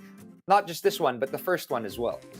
I mean, you know, here's the thing, right? Like, I think Void was playing quite quite analytical, I'd have to say. Really, calculating every move that they're doing, and from there on out, essentially planning ahead, and ensuring that those plans that they're planning to use against their opponents is being laid off and actually is being followed. And from there on out, like their opponents are just playing in the palm of the head of the playing on the palm of void, essentially playing inside the void that void is bringing about against them. Exactly. So you know what? Without further ado, let's bring in this nightmare. This amazing player. Congratulations, JSDO Void, for winning the Sinnoh Festive Tournament. How are you feeling? Right now? Thank you. Feeling good for sure. Yeah. Super cool strategies. I mean, have you always been a stall user? I mean, I've seen that you've won a couple of tournaments in the past, gotten really high up in a lot of awesome tournaments. But like, wow, I mean, we were sitting watching, and we were like super excited to see how you utilize that Clefable and that Lugia to your advantage. Have you always been? Yeah, a stall user? I wouldn't say I'm typically always a stall player, but I just felt like this was like a really good strategy for this format in particular. Like just looking through the list of like Pokemon allowed, I didn't really see much that could like break this Lugia. And then especially when you pair it with the Clefable, that helps a lot with like opposing Carmine Wars, like you saw with Slowbro in the semifinals, and even like the opposing Clefable. Yeah. Oh my gosh, that Clefable, that Clefable really held on. That once you paralyzed that Clefable, I thought that was on its way to being a little bit of a GG right there. So it was great to see. I'm a fan. Well, fantastic plays, and it's great to see that you started with a couple of stalls, and then at the very end you started with a Latios to really take care of that Kyogre very well. Right. Thank you. So, I do have a question for you, Dio. Right? Just one question from me. How was the experience so far? Like you, as Marky has mentioned earlier, right? You were pretty high up into, you have plenty of experience, perhaps I'd say a veteran in the VGC scene, doubles. But how's the experience, going into a singles 3v3, well, ring 6, take out 3. How was the experience of the entire tournament compared to like when you're playing in a VG tournament? Right. I mean, obviously it's a lot different. Like a lot of the VG experience I have is like in-person tournaments. So in the first place, like that's quite different playing online, But actually, like playing online, you have a lot more resources to use. Like you can actually like use a damage calculator to like make sure like exactly the amount of damage so you can plan ahead. So like these are the kind of things that you need to like I guess utilize properly in order to like succeed in online tournaments. I guess overall, I would say I still have a fair bit of experience in singles. I would say probably more so than doubles. So I think maybe I had been playing singles like before I started playing VGC, like way before. So I would say this tournament was like kind of like in my lane. I see.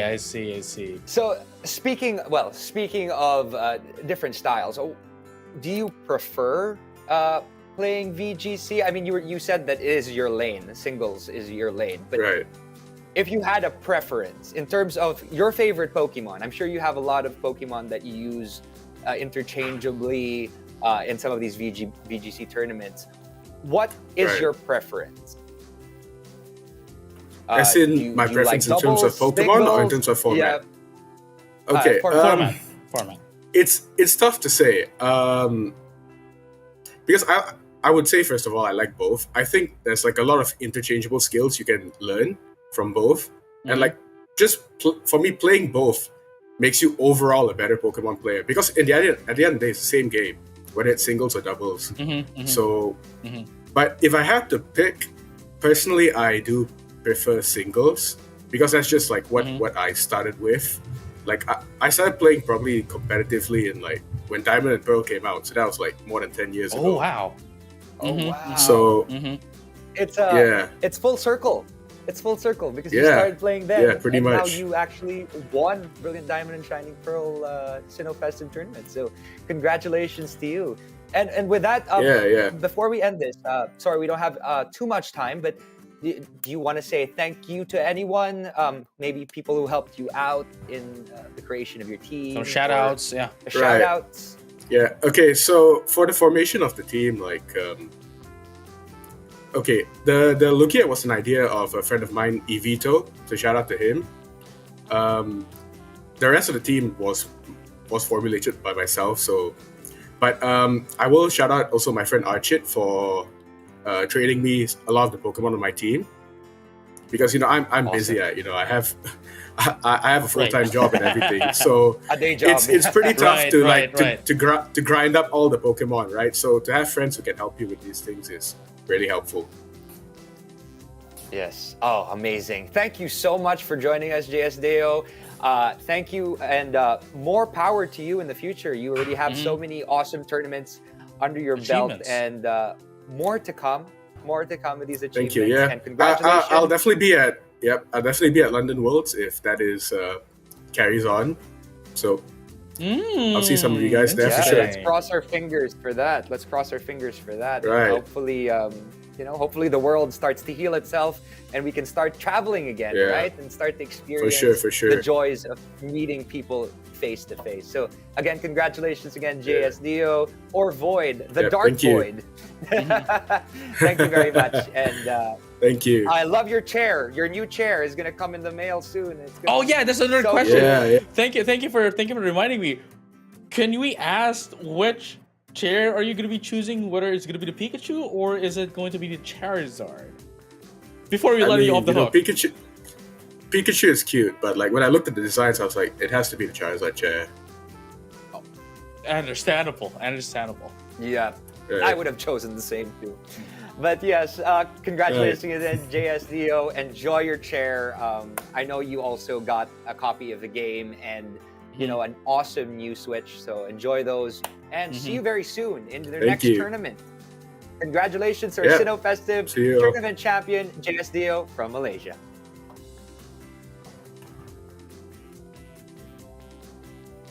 Yes. Oh my gosh. It was, I was kind of starstruck, to be honest. That was such a fascinating game that was played, set of games. And I'm really looking forward to see what he has in store for everyone in the coming years, right? So this is quite fascinating. Now, before that, why don't we check out the bracket to find out a little bit more about what happened today, JJ? Right. So, just moving forward, just moving backwards rather, having a little bit of recap. So we did see Brian Mendoza or Zenon winning the 2-1 against Brian Lee, moving into the semifinals. We did see Jay Hermon as well winning 2-0, going into the semifinals. And of course, JSDO, we already know that they immediately, proceeded to the semifinals. And then of course, Sarak Nomais won against Nikki from the Philippines. And now moving into the semifinal match, Jay was able to win against Brian Mendoza, and of course JSGO with that amazing Lugia and Clefable duo winning the 2-0 against Nomais, and of course as well into the grand finals, winning the entire thing. Yes, that's a 2-0 with JSDO. Good job and congratulations. And we really wish you all the best for the coming years as a Pokemon trainer. Now, thank you all very much for joining us. It was such a blast casting for the Pokemon BDSP Sinnoh Festive Tournament. It was, amazing to see what each of these individuals were able to do with a nice nostalgic set of Pokemon that we don't have much of the Sword and Shield Mons, we don't have much of the Alolan Mons, and of course the Kalos Back to the Mons. classics. But we are going back to the basics, back to the classics, and really just enjoying the game for what it was meant to be. Really, that battle, who is the very best, like no one ever was, right? And with that, we'd like to end this with a couple of trailers, but this has been Marky Strom and my amazing partner, JJ Kun. Yeah, we're definitely in sync right here, guys. You don't have to worry about that. We're definitely in sync. Yes, we are very, very much in sync, and very, very, very excited to come back again and cast for all of you. Have a great Pokemon year, folks. Have a blast. Enjoy Pokemon Arceus as well. Bye, guys.